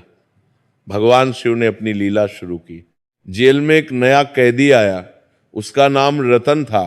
रतन चोरी के आरोप में पकड़ा गया था। विक्रम और रतन को एक ही कोठरी में रखा गया। पहले तो दोनों ने ज्यादा बात नहीं की, लेकिन धीरे धीरे उनमें दोस्ती हो गई। रतन ने देखा कि विक्रम बहुत अच्छा इंसान है, वो किसी से झगड़ा नहीं करता, सबकी मदद करता है और हमेशा भगवान का नाम लेता रहता है। एक दिन रतन ने विक्रम से पूछा, भाई तुम यहां क्यों बंद हो? तुम तो बहुत अच्छे इंसान लगते हो। विक्रम ने अपनी पूरी कहानी रतन को सुनाई। कैसे वह दुर्घटना हुई, कैसे दुर्जन सिंह ने साजिश रचकर उसे फंसाया, कैसे झूठे गवाह खड़े किए गए, कैसे अदालत ने उसे दोषी ठहराया, रतन ने बड़े ध्यान से सब सुना, उसकी आंखों में आंसू आ गए। उसने कहा, भाई मुझे तुम्हारी कहानी सुनकर बहुत दुख हुआ। मुझे लगता है कि तुम निर्दोष हो, ये बहुत बड़ा अन्याय हुआ है। विक्रम ने कहा, हाँ भाई मैं निर्दोष हूं, लेकिन कोई मेरी बात सुनने को तैयार नहीं है। दुर्जन सिंह बहुत शक्तिशाली है, उसने सबको खरीद लिया। रतन कुछ देर चुप रहा, फिर उसने कहा, भाई मैं एक काम करता हूं, जब मैं यहां से छूटूंगा तो मैं तुम्हारे मामले की जांच करूंगा, शायद कुछ सुराग मिल जाए, शायद कोई गवाह मिल जाए जो सच बोलने के लिए तैयार हो। विक्रम ने कहा, भाई तुम्हारा बहुत शुक्रिया, लेकिन मैं नहीं जानता कि तुम मेरे लिए क्या कर पाओगे। दुर्जन सिंह बहुत ताकतवर है। रतन ने कहा, भाई मैं भी भगवान शिव का भक्त हूं, मुझे पूरा यकीन है कि वे तुम्हारी मदद जरूर करेंगे और मैं भी अपनी पूरी कोशिश करूंगा। रतन असल में एक अच्छा इंसान था। वह गरीबी की वजह से चोरी करने लगा था, लेकिन उसका दिल साफ था। विक्रम की कहानी सुनकर उसने फैसला किया कि वह विक्रम की मदद करेगा। कुछ महीनों बाद रतन की सजा पूरी हो गई और वह जेल से रिहा हो गया। जाने से पहले उसने विक्रम को वादा किया, भाई मैं तुम्हारी मदद जरूर करूंगा, तुम भगवान शिव पर विश्वास रखो। रतन जेल से निकलकर सीधे नारायणपुर गया। वहां उसने विक्रम के बारे में जानकारी जुटानी शुरू की। उसने गांव के कई लोगों से बात की। सबने एक ही बात कही, विक्रम बहुत ही अच्छा और ईमानदार इंसान था। वह किसी का बुरा नहीं करता था, वह हमेशा गरीबों की मदद करता था। रतन को समझ में आ गया कि विक्रम के साथ जरूर किसी ने साजिश की है। उसने और गहराई से छानबीन शुरू की। उसे पता चला कि दुर्जन सिंह ने झूठे गवाह खड़े करके विक्रम को फंसाया था। रत्न ने उन गवाहों को ढूंढना शुरू किया। उसे पता चला कि कालू अब भी शराब पीकर धुत रहता है, मनु अब भी जुआ खेलता है और कर्ज में डूबा हुआ है। लेकिन बलराम का हाल बदल गया था। वह अब बूढ़ा हो चुका था और बीमार रहने लगा था। रतन बलराम के पास गया। बलराम अपने छोटे से झोपड़े में लेटा हुआ था। उसका चेहरा सूख गया था और आंखों में दर्द था। रतन ने बलराम से बात की, बलराम मैं विक्रम के बारे में जानना चाहता हूं। तुमने अदालत में उसके खिलाफ गवाही दी थी, क्या वह सच था? बलराम ने रतन को देखा, फिर उसकी आंखों से आंसू बहने लगे। वो रोते हुए बोला, नहीं भाई, वह सब झूठ था। मैंने बहुत बड़ा गुनाह किया है। दुर्जन सिंह ने मुझे पैसे देकर झूठी गवाही देने को कहा था। मैं बहुत गरीब था और मेरे बच्चों के पास खाने को कुछ नहीं था, इसलिए मैं लालच में आ गया और मैंने झूठ बोल दिया। उसने आगे कहा, लेकिन उसके बाद से मुझे एक दिन भी चैन नहीं मिला। मेरी आत्मा मुझे कोसती रही। एक निर्दोष इंसान की जिंदगी बर्बाद हो गई मेरी वजह से। उसकी पत्नी और बच्चों का क्या हाल होगा, ये सोच सोच कर मैं रोता रहता हूं। अब मैं बूढ़ा हो गया हूं और जल्दी ही मर जाऊंगा, लेकिन मरने से पहले मैं अपना गुनाह कबूल करना चाहता हूं। रतन बहुत खुश हुआ। उसने कहा, बलराम तुम्हें अदालत में जाकर सच बोलना होगा, तभी विक्रम को न्याय मिलेगा। बलराम ने कहा, हाँ भाई मैं जरूर जाऊंगा। अब मुझे कोई डर नहीं है, मैं सच बोलूंगा, चाहे मुझे कितनी भी सजा क्यों ना मिले। रत्न ने बलराम को लेकर शहर की अदालत में पेश किया। उसने एक वकील से संपर्क किया और पूरी बात बताई। वकील ने कहा कि यह एक बहुत महत्वपूर्ण सबूत है। उन्होंने विक्रम के मामले को फिर से खोलने के लिए अर्जी दायर की। अदालत ने इस नए सबूत को देखते हुए विक्रम के मामले को फिर से सुनवाई के लिए स्वीकार कर लिया। इस बार जज न्यायाधीश विजय सिंह थे। वे एक ईमानदार और न्यायप्रिय जज थे। अदालत में बलराम ने सारी सच्चाई बयान कर दी। उसने बताया कि कैसे दुर्जन सिंह ने उसे पैसे देकर झूठी गवाही दिलवाई थी, कैसे उसने और दूसरे गवाहों ने मिलकर विक्रम को फंसाया था। जज ने दुर्जन सिंह को अदालत में तलब किया। दुर्जन सिंह को यकीन नहीं हो रहा था कि उसकी साजिश पकड़ी जा रही है। वह घबरा गया। अदालत में जब बलराम ने सारी सच्चाई बता दी तो दुर्जन सिंह के पैरों तले जमीन खिसक गई। जज ने दुर्जन सिंह से कड़े सवाल किए। पहले तो वो झूठ बोलता रहा, लेकिन जब सबूत उसके खिलाफ साफ हो गए तो उसकी हिम्मत टूट गई। मैंने दुर्जन सिंह हकलाने लगा। सच बोलो, जज ने गर्ज कर कहा। क्या तुमने झूठे गवाह खड़े किए थे? आखिरकार दुर्जन सिंह को अपना गुनाह कबूल करना पड़ा।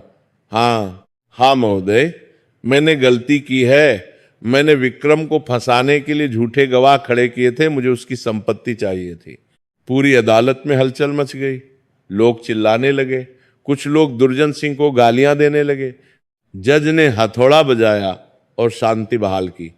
फिर उन्होंने फैसला सुनाया, यह अदालत घोषित करती है कि विक्रम बिल्कुल निर्दोष है, उसे तुरंत रिहा किया जाए और दुर्जन सिंह को झूठे आरोप लगाने, झूठे गवाह खड़े करने और न्याय में बाधा डालने के लिए 5 साल की कठोर कारावास की सजा सुनाई जाती है। साथ ही दुर्जन सिंह को विक्रम की सारी संपत्ति वापस करनी होगी और 50,000 रुपये मुआवजा भी देना होगा। उस दिन विक्रम को जेल से रिहा कर दिया गया। जब वो जेल के फाटक से बाहर निकला तो उसे यकीन ही नहीं हो रहा था कि ये सच है या सपना। 2 साल बाद वो आजाद था। 2 साल की यातना, 2 साल का अंधकार, सब कुछ खत्म हो गया था। सूरज की रोशनी उसके चेहरे पर पड़ी। वो रोशनी उसे कितनी प्यारी लग रही थी। उसकी आंखों में खुशी के आंसू थे। उसने आकाश की ओर देखा और हाथ जोड़कर कहा, हे भोलेनाथ, आपने मेरी सुन ली, आपने मुझे न्याय दिला दिया, मैं आपका सदा क्षणी रहूंगा। रतन भी वहां खड़ा था। विक्रम ने उसे गले लगाया, भाई तुमने मेरी जान बचाई है, तुम मेरे लिए भगवान के समान हो। रतन ने कहा, नहीं भाई, ये सब तो भगवान शिव की कृपा है, मैं तो बस उनका माध्यम बना, असली श्रेय तो भोलेनाथ को जाता है। विक्रम सबसे पहले सीधा देवानंद मंदिर गया। वह 108 सीढ़ियां चढ़ते हुए हर कदम पर ओम नमः शिवाय का जाप करता रहा। मंदिर पहुंचकर उसने शिवलिंग के सामने माथा टेका। उसने शिवलिंग को गले से लगा लिया और फूट फूट कर रोने लगा। प्रभु, आपने मेरी परीक्षा ली और मैं उसमें पास हुआ। आपने मुझे इस मुसीबत से निकाला, मेरा विश्वास व्यर्थ नहीं गया। मैं आपका सदा आभारी रहूंगा, जब तक मैं जिंदा हूं मैं आपकी सेवा करूंगा। पंडित रामकृष्ण ने जब विक्रम को देखा तो वे बहुत खुश हुए।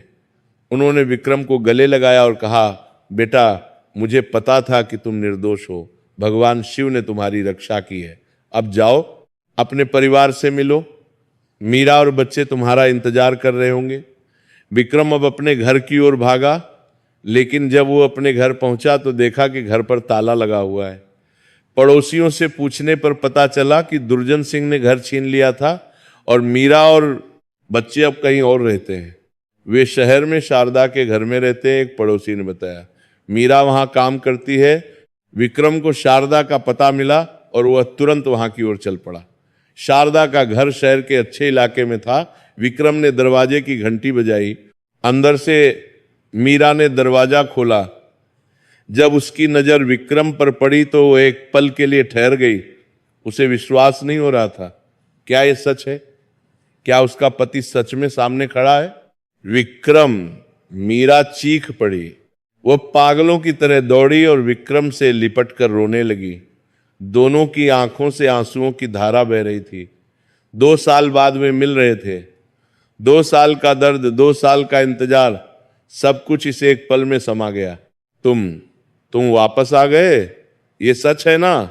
मीरा फपक फपक कर रो रही थी। हाँ, मैं वापस आ गया। अब हम फिर कभी अलग नहीं होंगे, विक्रम ने उसे सहलाते हुए कहा। तभी दोनों बच्चे अर्जुन और कृष्ण बाहर आए। वे अपने पिता को देखकर पहचान नहीं पाए। 2 साल में वे बड़े हो गए थे। अर्जुन अब 9 साल का था और कृष्ण 7 साल का। बच्चों, ये तुम्हारे पिताजी हैं, मीरा ने उन्हें बताया। पिताजी! दोनों बच्चे दौड़कर विक्रम से लिपट गए। विक्रम ने दोनों को गले लगा लिया। वो बच्चों को चूमता रहा, उनके बाल सहलाता रहा। मेरे बच्चों, मैं कितना तुम्हें मिस कर रहा था। अब मैं फिर कभी तुम्हें छोड़कर नहीं जाऊंगा। शारदा भी बाहर आई। उसने विक्रम को देखा और मुस्कुराई। विक्रम जी, आपका स्वागत है। मुझे बहुत खुशी है कि आपको न्याय मिल गया। विक्रम ने शारदा के पैर छुए। आपने मेरे परिवार की बहुत मदद की है, मैं आपका ये एहसान कभी नहीं भूलूंगा। शारदा ने कहा, यह तो मेरा कर्तव्य था। मीरा एक बहुत अच्छी इंसान है, मैं उसकी मदद करके खुश हूं। पूरे घर में खुशी की लहर दौड़ गई। शारदा ने उस दिन विशेष भोजन बनवाया। पूरा परिवार मिलकर खाना खाया। विक्रम ने मीरा से पूरी कहानी सुनी कि कैसे उन्हें घर से निकाला गया, कैसे शारदा ने उन्हें आश्रय दिया। मीरा ने विक्रम से पूछा कि जेल में क्या हुआ, कैसे उसे न्याय मिला। दोनों ने एक दूसरे की कहानियां सुनी और रोए। लेकिन ये खुशी के आंसू थे। संघर्ष का समय खत्म हो गया था, अब नई शुरुआत का समय था। अब विक्रम के सामने सबसे बड़ी चुनौती थी अपना व्यापार फिर से शुरू करना। उसके पास कुछ भी नहीं बचा था। दुर्जन सिंह ने उसकी सारी संपत्ति हड़प ली थी। हालांकि अदालत ने आदेश दिया था कि दुर्जन सिंह को विक्रम की सारी संपत्ति वापस करनी होगी और मुआवजा भी देना होगा, लेकिन दुर्जन सिंह अब जेल में था। उसकी संपत्ति को सरकार ने अपने कब्जे में ले लिया था। विक्रम का घर वापस मिलने में कुछ समय लगने वाला था। मुआवजे की रकम भी धीरे धीरे मिलने वाली थी। विक्रम थोड़ा निराश होने लगा। उसने सोचा कि शायद अब वो कभी अपना घर और व्यापार वापस नहीं पा सकेगा, लेकिन मीरा ने उसका हौसला बढ़ाया। सुनो जी, घबराओ मत, भगवान शिव ने आपको जेल से निकाला है तो वे आपको सब कुछ वापस भी दिलाएंगे, बस आप उन पर विश्वास रखिए। उस रात विक्रम को फिर से सपना आया। इस बार सपने में भगवान शिव ने कहा, बेटा तुम चिंता मत करो, तुम्हारा सब कुछ तुम्हें वापस मिल जाएगा, लेकिन उससे पहले तुम्हें एक और काम करना है। तुम कल सुबह देवानंद मंदिर जाओ, वहां तुम्हें एक साधु मिलेगा, वह तुम्हें एक चीज देगा, उसे संभाल कर रखना, वह तुम्हारे बहुत काम आएगी। सुबह उठकर विक्रम ने मीरा को अपना सपना सुनाया। मीरा ने कहा, अगर भोलेनाथ ने कहा है तो जरूर कुछ ना कुछ होगा, आप जरूर मंदिर जाइए। विक्रम तुरंत तैयार हुआ और देवानंद मंदिर की ओर चल पड़ा। मंदिर पहुंचकर उसने चारों तरफ देखा, वहां कोई साधु नहीं था। विक्रम थोड़ा निराश हुआ। उसने मंदिर में जाकर भगवान शिव की पूजा की। जब वो बाहर आया तो उसने पंडित रामकृष्ण से पूछा, पंडित जी क्या यहाँ कोई साधु आया था? पंडित जी ने कहा, नहीं बेटा, यहाँ तो कोई साधु नहीं आया, लेकिन हाँ, आज सुबह जब मैं मंदिर खोलने आया था तो मुझे शिवलिंग के पास एक छोटा सा थैला मिला था। मैं नहीं जानता ये कहाँ से आया, शायद किसी भक्त ने रखा हो, शायद ये तुम्हारे लिए हो। पंडित जी ने वो थैला विक्रम को दिया। थैला कपड़े का बना हुआ था और उस पर ओम का चिन्ह बना हुआ था। विक्रम ने थैला खोला तो उसमें एक पुराना नक्शा था। नक्शा पीले रंग के पुराने कागज पर बना हुआ था। नक्शे पर कुछ निशान बने हुए थे, पेड़ों के चिन्ह, पहाड़ों के चिन्ह, और एक जगह पर लाल रंग का क्रॉस का निशान। विक्रम समझ नहीं पाया कि नक्शा किस चीज का है। उसने पुजारी को दिखाया। पुजारी ने नक्शे को बहुत ध्यान से देखा। उन्होंने अपना चश्मा लगाया और नक्शे को करीब से देखा। ये तो हमारे कस्बे के जंगल का नक्शा लगता है, पंडित जी ने कहा। देखो, यहां वह पहाड़ी है जहां देवानंद मंदिर है, और ये रास्ता है जो जंगल में जाता है, और यहाँ एक क्रॉस का निशान बना है। ये निशान किसी खास जगह को दर्शाता है, शायद यहाँ कुछ छुपा हुआ है। विक्रम ने सोचा कि क्यों ना इस नक्शे के निशान को ढूंढा जाए। उसने रतन को बुलाया। रतन तुरंत आ गया। दोनों ने नक्शा देखा और फैसला किया कि वे जंगल में जाकर उस जगह को ढूंढेंगे। अगले दिन सुबह विक्रम और रतन जंगल की ओर चल पड़े। उनके साथ में मीरा की बनाई हुई रोटियां और पानी की बोतल थी। नक्शा हाथ में लेकर वे धीरे धीरे आगे बढ़ते गए। नक्शे के अनुसार उन्हें पहले मंदिर से उत्तर की दिशा में जाना था, फिर एक पहाड़ी को पार करना था, उसके बाद एक नदी आएगी, नदी को पार करके फिर पश्चिम की ओर मुड़ना था, और फिर एक पुराने बरगद के पेड़ के पास पहुंचना था। वे चलते रहे। जंगल घना था, रास्ता कठिन था, कांटों से उनके कपड़े फट रहे थे, पत्थरों से उनके पैर छिल रहे थे, लेकिन वे हिम्मत नहीं हारे। दोपहर हो गई। उन्हें वो पहाड़ी मिल गई जो नक्शे में दिखाई गई थी। वे पहाड़ी चढ़े। ऊपर से उन्हें पूरा जंगल दिखाई दे रहा था। दूर में एक नदी चमक रही थी। वह रही नदी, रतन ने उंगली से दिखाते हुए कहा। वे पहाड़ी से उतरे और नदी की ओर बढ़े। नदी का पानी बहुत साफ और ठंडा था। उन्होंने कुछ देर आराम किया, पानी पिया और फिर नदी पार की। नदी के पार फिर घना जंगल था। अब उन्हें पश्चिम की दिशा में जाना था। सूरज की स्थिति देखकर उन्होंने दिशा का अंदाजा लगाया और आगे बढ़े। करीब 1 घंटे चलने के बाद उन्हें एक बहुत पुराना बरगद का पेड़ दिखाई दिया। ये पेड़ बहुत विशाल था। इसकी जड़ें जमीन में गहरी धंसी हुई थीं और शाखाएं आकाश को छू रही थी। पेड़ इतना पुराना था कि शायद सैकड़ों साल पुराना हो। ये रहा वह पेड़, विक्रम ने उत्साह से कहा। नक्शे के अनुसार क्रॉस का निशान इस पेड़ के पास ही था। उन्होंने पेड़ के चारों ओर देखा। पेड़ के पूर्व दिशा में कुछ पत्थर रखे हुए थे। ये पत्थर सामान्य नहीं लग रहे थे, ये जानबूझकर रखे गए लगते थे। यहां खुदाई करनी होगी, रतन ने कहा। उन्होंने अपने हाथों से पत्थरों को हटाना शुरू किया। फिर उन्होंने टूटी हुई शाखाओं की मदद से जमीन खोदनी शुरू की। धीरे धीरे वे खोदते गए। करीब 2 फीट खोदने के बाद उनके हाथ में कुछ ठोस चीज लगी। ये लकड़ी का एक बड़ा संदूक था। संदूक पुराना था लेकिन मजबूत था। उसके ऊपर कुछ प्राचीन लिपि में लिखा हुआ था। दोनों ने मिलकर संदूक को बाहर निकाला। संदूक भारी था। उन्होंने संदूक को साफ किया। संदूक पर एक ताला लगा हुआ था, लेकिन ताला इतना पुराना था कि जंग खा चुका था। एक जोरदार धक्के से ताला टूट गया। विक्रम ने संदूक खोला और जो अंदर था उसे देखकर दोनों की आंखें फटी की फटी रह गईं। संदूक में सोने के सिक्के थे, सैकड़ों सोने के सिक्के। चमकते हुए शुद्ध सोने के सिक्कों के नीचे हीरे थे, बड़े बड़े चमकदार हीरे, और हीरों के नीचे और भी कीमती जवाहरात थे, माणिक, पन्ना, नीलम, मोती। ये तो खजाना है, रत्न विश्वास से बोला। विक्रम कुछ नहीं बोल पा रहा था, वो बस संदूक को देखता रहा। इतना खजाना, ये सब कहां से आया, ये किसका है? संदूक के ढक्कन के अंदर एक पुरानी चिट्ठी चिपकी हुई थी। विक्रम ने सावधानी से चिट्ठी को निकाला। चिट्ठी पीली पड़ चुकी थी, लेकिन उस पर लिखे शब्द अभी भी पढ़े जा सकते थे। चिट्ठी संस्कृत में लिखी थी। विक्रम को थोड़ी बहुत संस्कृत आती थी। उसने धीरे धीरे पढ़ना शुरू किया। यह खजाना उस सच्चे और धर्मपरायण व्यक्ति के लिए है जो भगवान शिव का सच्चा भक्त है, जिसने जीवन में कठिन परीक्षाओं का सामना किया है लेकिन अपना विश्वास नहीं खोया, जिसने दुख में भी दूसरों की मदद की है। यह खजाना भगवान शिव की कृपा है, इसका सदुपयोग करना, गरीबों और जरूरतमंदों की मदद करना, धर्म के रास्ते पर चलना, तभी यह खजाना तुम्हारे लिए वरदान बनेगा, अन्यथा श्राप। विक्रम को समझ में आ गया, यह खजाना भगवान शिव का दिया हुआ है।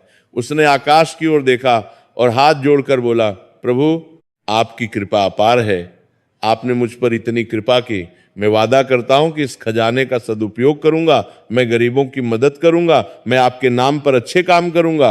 रतन भी भावुक हो गया।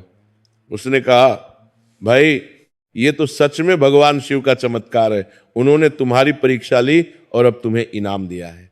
दोनों ने संदूक को सावधानी से बंद किया और उसे लेकर वापस चल पड़े। रास्ता कठिन था और संदूक भारी था, लेकिन दोनों बारी बारी से संदूक उठाते और चलते रहे। शाम तक वे मंदिर पहुंच गए। पंडित रामकृष्ण को जब पता चला तो वे बहुत खुश हुए। यह सब भगवान शिव की माया है। उन्होंने तुम्हारी भक्ति की परीक्षा ली और अब तुम्हें प्रसाद दिया है। साथ में विक्रम संदूक को लेकर शारदा के घर पहुंचा। जब मीरा ने संदूक देखा और उसके अंदर का खजाना देखा तो उसे यकीन नहीं हुआ, यह सब सच है या मैं सपना देख रही हूं? शारदा भी अचंभित थी। उसने कहा, यह तो भगवान शिव का चमत्कार है। मीरा, तुम्हारी भक्ति व्यर्थ नहीं गई। देखो भोलेनाथ ने तुम्हारी कैसे सुनी। अब विक्रम के पास पर्याप्त धन था, लेकिन उसने चिट्ठी में लिखी बात को याद रखा।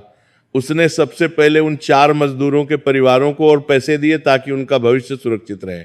रामू की बूढ़ी माँ और उसकी पत्नी को विक्रम ने एक छोटा घर खरीद कर दिया। उसने रामू के 4 बच्चों की शिक्षा का पूरा खर्च उठाने का वादा किया। श्यामू की विधवा पत्नी को, जिसने अकेले ही अपने बेटे को पाला था, विक्रम ने एक छोटी दुकान खोल कर दी ताकि वो अपना गुजारा चला सके। मोहन के दोनों छोटे भाइयों को विक्रम ने शहर के अच्छे स्कूल में भर्ती करवाया और उनकी पढ़ाई का पूरा खर्च उठाया। सोहन के बूढ़े माता पिता को विक्रम ने हर महीने पैसे देने की व्यवस्था की और उनके इलाज का खर्च भी उठाया। इन सब कामों के बाद विक्रम ने अपना घर वापस खरीदा। दुर्जन सिंह अब जेल में था और उसकी संपत्ति नीलाम हो रही थी। विक्रम ने अपना घर खरीद लिया। फिर उसने अपना व्यापार फिर से शुरू किया। इस बार उसने और बड़े पैमाने पर व्यापार शुरू किया। उसने नए मजदूर रखे और उन्हें अच्छी तनख्वाह दी। उसने यह भी सुनिश्चित किया कि मजदूरों के साथ हमेशा अच्छा व्यवहार हो और उनकी सुरक्षा का पूरा ध्यान रखा जाए। विक्रम का व्यापार पहले से भी ज्यादा अच्छा चलने लगा।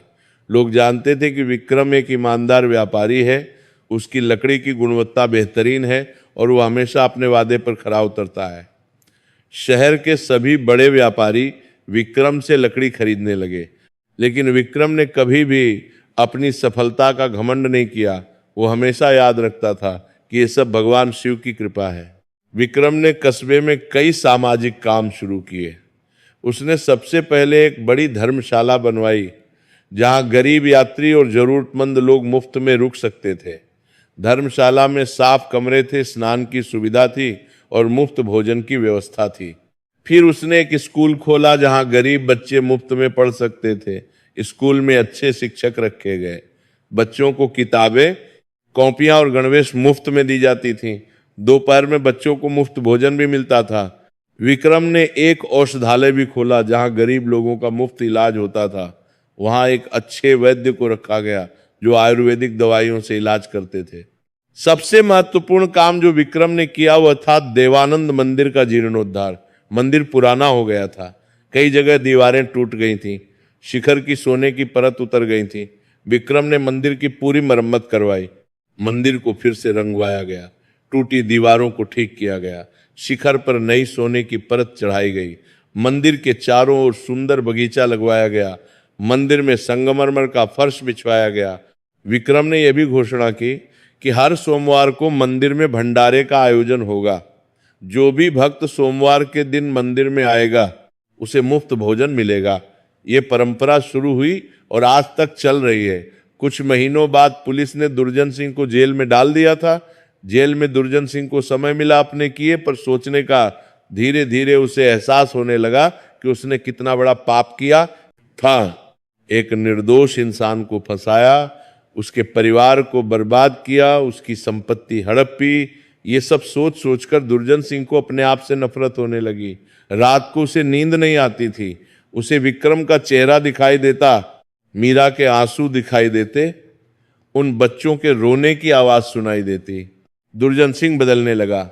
जेल में वो शांत रहने लगा। वो दूसरे कैदियों की मदद करने लगा। वो पुस्तकालय में जाकर धार्मिक किताबें पढ़ने लगा। एक दिन दुर्जन सिंह ने जेल के अधिकारी से विनती की कि वह विक्रम से मिलना चाहता है, उसे माफी मांगनी है। जेल अधिकारी ने विक्रम को संदेश भिजवाया। विक्रम ने सोचा, क्या वह दुर्जन सिंह से मिले जिस आदमी ने उसकी जिंदगी बर्बाद करने की कोशिश की, उससे मिलने का क्या फायदा। लेकिन फिर उसे याद आया कि भगवान शिव ने उसे क्षमा करना सिखाया है। चिट्ठी में भी लिखा था कि धर्म के रास्ते पर चलना है और क्षमा करना सबसे बड़ा धर्म है। विक्रम ने फैसला किया कि वह दुर्जन सिंह से मिलेगा। वो जेल गया। जब दुर्जन सिंह सामने आया तो विक्रम ने देखा कि वह बिल्कुल बदल गया है। पहले जो घमंडी क्रूर आदमी था, अब वो टूटा हुआ, दुबला पतला और शर्मिंदा दिख रहा था। दुर्जन सिंह ने विक्रम को देखते ही अपना सर झुका लिया। वह विक्रम के पास आया और उसके पैरों पर गिर पड़ा। मुझे माफ कर दो विक्रम भाई, मैंने बहुत बड़ा पाप किया है। मैंने तुम्हारे साथ बहुत बुरा किया। मैंने तुम्हारे परिवार को तबाह किया। मुझे माफ कर दो। दुर्जन सिंह फूट फूट कर रोने लगा। उसके शरीर में कंपन हो रहा था। वो सच में पश्चाताप कर रहा था। विक्रम ने उसे उठाया। उसकी आंखों में भी आंसू थे। उसने दुर्जन सिंह के कंधे पर हाथ रखा। दुर्जन सिंह, मैं तुमसे नफरत नहीं करता। तुमने जो भी किया वह गलत था। तुमने मुझे बहुत दुख दिया, लेकिन भगवान शिव ने मुझे ये सिखाया है कि क्षमा करना सबसे बड़ा धर्म है। मैं तुम्हें माफ करता हूं। दुर्जन सिंह रोता रहा। उसने कहा, तुम बहुत महान हो विक्रम। मैंने तुम्हारे साथ इतना बुरा किया, लेकिन तुम मुझे माफ कर रहे हो। मैं अपनी बाकी जिंदगी इस गुनाह का प्रायश्चित करूंगा। विक्रम ने कहा, दुर्जन सिंह, अगर तुम सच में बदलना चाहते हो तो ये कभी देर नहीं होती। भगवान हर किसी को एक मौका देते हैं। तुम भी अपनी जिंदगी बदल सकते हो। यह दृश्य देखकर वहां मौजूद सभी लोगों की आंखें नम हो गईं। जेल के अधिकारी भी भावुक हो गए। उन्होंने कहा, विक्रम, तुम सच में एक महान इंसान हो। विक्रम ने अदालत से अपील की कि दुर्जन सिंह की सजा कम की जाए। उसने कहा कि दुर्जन सिंह ने अपना गुनाह कबूल कर लिया है और वह सच में पश्चाताप कर रहा है। अदालत ने विक्रम की दरियादिली देखकर दुर्जन सिंह की सजा 2 साल कम कर दी। 3 साल बाद जब दुर्जन सिंह जेल से रिहा हुआ तो वह सीधा विक्रम के पास गया। भाई, मुझे अपने पास काम पर रख लो। मैं अपनी गलती सुधारना चाहता हूं। मैं मेहनत करके अपना जीवन बदलना चाहता हूं। विक्रम ने उसे गले लगाया। भाई, तुम मेरे साथ काम करोगे नहीं, बल्कि मेरे साथी बनोगे। आज से हम दोनों मिलकर इस व्यापार को चलाएंगे। दुर्जन सिंह फूट फूट कर रोने लगा। उसने कभी नहीं सोचा था कि जिस इंसान को उसने बर्बाद करने की कोशिश की थी वही उसे इतना प्यार और सम्मान देगा। दुर्जन सिंह ने अपना नाम बदलकर सूजन रख लिया। उसने कहा, मेरा पुराना नाम मेरे पुराने जीवन का प्रतीक था, अब मैं एक नया जीवन शुरू कर रहा हूं। अब मैं सूजन हूं, एक अच्छा इंसान। सूजन पहले दुर्जन सिंह ने विक्रम के साथ मिलकर बहुत मेहनत की। वह सुबह से शाम तक काम करता, वह मजदूरों के साथ अच्छा व्यवहार करता। धीरे धीरे लोगों ने देखा कि वो सच में बदल गया है। विक्रम का परिवार अब बहुत खुश था। मीरा हर सोमवार को व्रत रखती रही और देवानंद मंदिर में पूजा करती रही। शारदा भी मीरा के साथ हमेशा व्रत रखती थी। दोनों की दोस्ती और भी गहरी हो गई। अब वे सिर्फ दोस्त नहीं, बहनें बन गई थी। विक्रम के दोनों बेटे अर्जुन और कृष्ण बड़े होकर पढ़ाई में अच्छे हो गए। विक्रम ने उन्हें शहर के सबसे अच्छे स्कूल में भर्ती करवाया। दोनों बच्चे मेधावी थे और कक्षा में हमेशा अच्छे नंबर लाते थे। एक दिन विक्रम ने अर्जुन को बुलाया। अर्जुन अब 15 साल का हो गया था, वो समझदार हो गया था। बेटा, आज मैं तुम्हें एक कहानी सुनाता हूं, विक्रम ने कहा। फिर विक्रम ने अर्जुन को अपनी पूरी कहानी सुनाई। कैसे वह दुर्घटना हुई, कैसे उसे जेल में डाला गया, कैसे भगवान शिव ने उसकी रक्षा की, कैसे उसे खजाना मिला और कैसे उसने दुर्जन सिंह को माफ किया। अर्जुन ने बहुत ध्यान से अपने पिता की बात सुनी। उसकी आंखों में आंसू आ गए। पिताजी, आज मैं समझ गया कि भगवान शिव की कृपा कितनी महान है और आज मैं यह भी समझ गया कि क्षमा करना कितना महत्वपूर्ण है। आपने जो किया वो बहुत बड़ी बात है। कृष्ण भी वहां आ गया। उसने भी कहानी सुनी। दोनों बेटों ने उस दिन संकल्प लिया कि वे भी अपने पिता की तरह भगवान शिव की भक्ति करेंगे और सदा धर्म के रास्ते पर चलेंगे। रतन ने भी विक्रम के साथ काम करना शुरू कर दिया था। वो अब एक ईमानदार और मेहनती व्यक्ति बन चुका था। उसने चोरी करना छोड़ दिया था और अब वो मेहनत की कमाई से अपना जीवन चलाता था। विक्रम ने उसकी शादी भी करवाई और उसे एक छोटा घर भी दिलवाया। समय बीतता गया। विक्रम का व्यापार फलता फूलता रहा। वह पूरे प्रदेश का एक जाना माना व्यापारी बन गया। लेकिन उसने कभी भी अपनी सफलता का घमंड नहीं किया। वह हमेशा विनम्र रहा। हर सोमवार को विक्रम अपने परिवार के साथ देवानंद मंदिर जाता और पूजा करता। मंदिर में अब हमेशा भक्तों की भीड़ लगी रहती थी। दूर दूर से लोग सोमवार के दिन यहाँ आते थे। मंदिर की प्रसिद्धि पूरे प्रदेश में फैल गई। लोग कहते थे कि देवानंद मंदिर में सच्चे मन से मांगी गई हर मुराद पूरी होती है। विक्रम की कहानी भी लोगों में प्रसिद्ध हो गई। लोग उसे एक आदर्श व्यक्ति मानने लगे।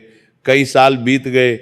विक्रम अब बूढ़ा हो चुका था। उसके बाल सफेद हो गए थे, चेहरे पर झुर्रियां पड़ गई थी, लेकिन उसकी आंखों में अभी भी वही चमक थी, भगवान शिव की भक्ति की चमक थी।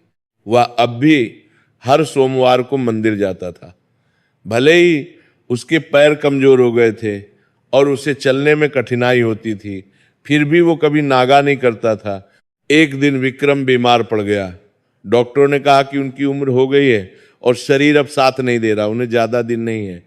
मीरा और दोनों बेटे बहुत दुखी हो गए, लेकिन विक्रम बिल्कुल शांत था। उसे कोई डर नहीं था। उसने अपने परिवार को बुलाया और कहा, तुम लोग दुखी मत हो। जन्म और मृत्यु जीवन का हिस्सा है। मैंने अपनी जिंदगी पूरी तरह से जी ली। भगवान शिव ने मुझे बहुत कुछ दिया। अब मैं उनके पास जा रहा हूं। तुम लोग मेरी भक्ति को जारी रखना, हर सोमवार को व्रत रखना और गरीबों की मदद करना, यही मेरी अंतिम इच्छा है। अगले सोमवार को विक्रम ने अपनी अंतिम सांस ली। उस दिन सुबह उसने मंदिर जाने की जिद की। परिवार वाले उसे मंदिर ले गए। वहां उसने शिवलिंग के दर्शन किए। उसने आखिरी बार शिवलिंग को प्रणाम किया। प्रभु, मैं आपके पास आ रहा हूं, मुझे अपनी शरण में ले लीजिए।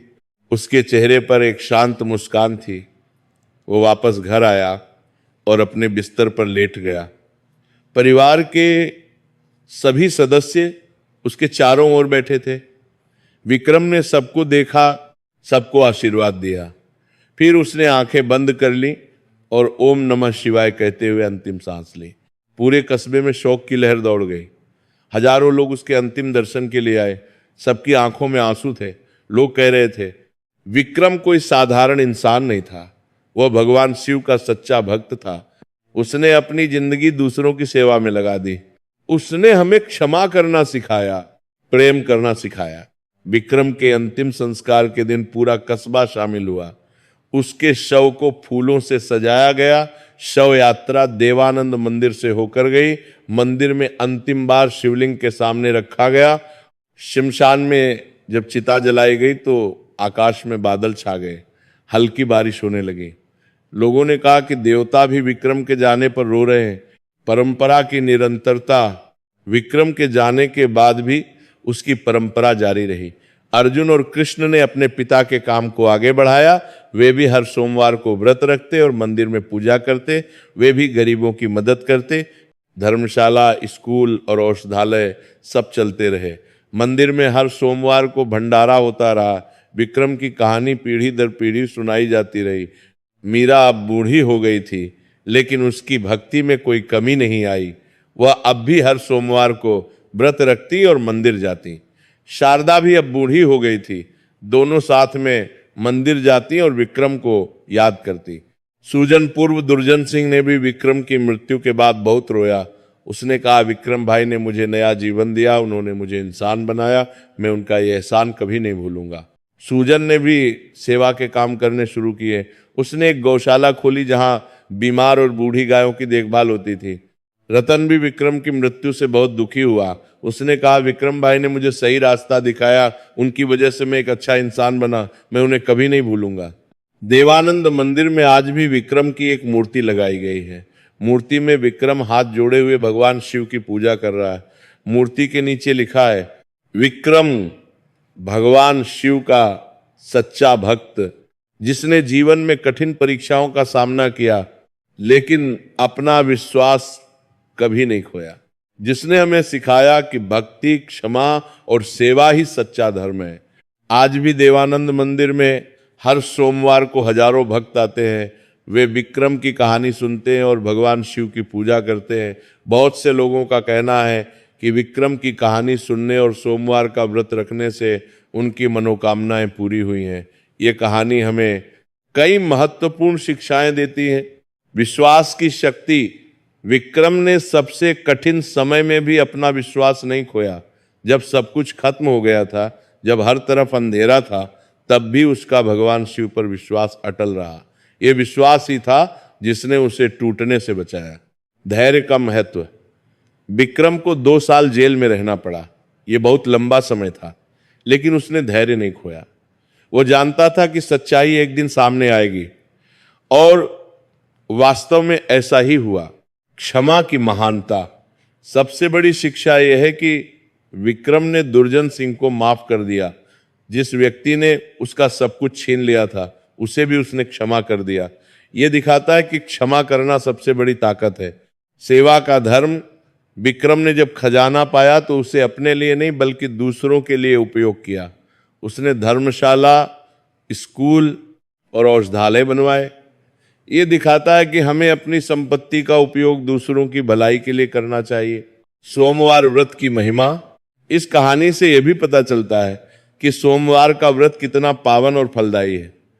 मीरा ने हर परिस्थिति में सोमवार का व्रत रखा, चाहे उसके पास खाने को कुछ हो या न हो, और भगवान शिव ने उसकी भक्ति देखी और उसके परिवार की रक्षा की। मातृ की बात करते, इसको सत्य की विजय, अंततः सत्य की ही जीत होती है। भले ही कुछ समय के लिए झूठ जीत जाए, लेकिन अंत में सच्चाई जरूर सामने आती है। विक्रम निर्दोष था और अंत में उसे न्याय मिला। यह थी विक्रम और उसके परिवार की पूरी कहानी।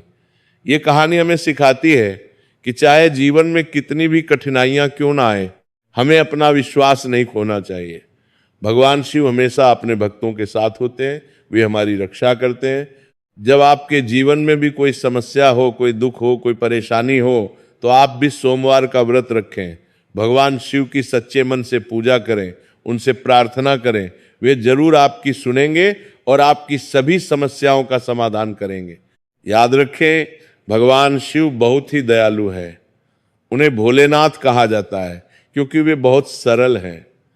वे अपने भक्तों को कभी निराश नहीं करते। बस जरूरत है सच्ची श्रद्धा और विश्वास की।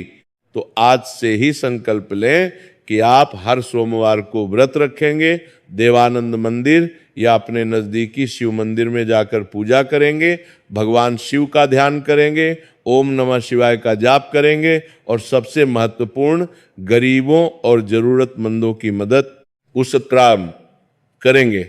जब आप दूसरों की मदद करते हैं, जब आप निस्वार्थ भाव से सेवा करते हैं, तो भगवान शिव बहुत प्रसन्न होते हैं। वे आपको अपना आशीर्वाद देते हैं, आपके जीवन में खुशियां आती हैं और सभी कष्ट दूर हो जाते हैं। विक्रम की तरह आपको भी कठिन परीक्षा से गुजरना पड़ सकता है, लेकिन अगर आपका विश्वास मजबूत है तो आप हर परीक्षा में पास होंगे। भगवान शिव आपकी रक्षा करेंगे, वे आपको सही रास्ता दिखाएंगे। और सबसे महत्वपूर्ण बात, क्षमा करना सीखें। जैसे विक्रम ने दुर्जन सिंह को माफ किया, वैसे ही अगर किसी ने आपका बुरा किया है तो उसे भी माफ करें। क्षमा करने से आपका दिल हल्का होगा, आपके मन में शांति आएगी और भगवान शिव आपसे बहुत प्रसन्न होंगे। ओम नमः शिवाय। हर हर महादेव। जय भोलेनाथ।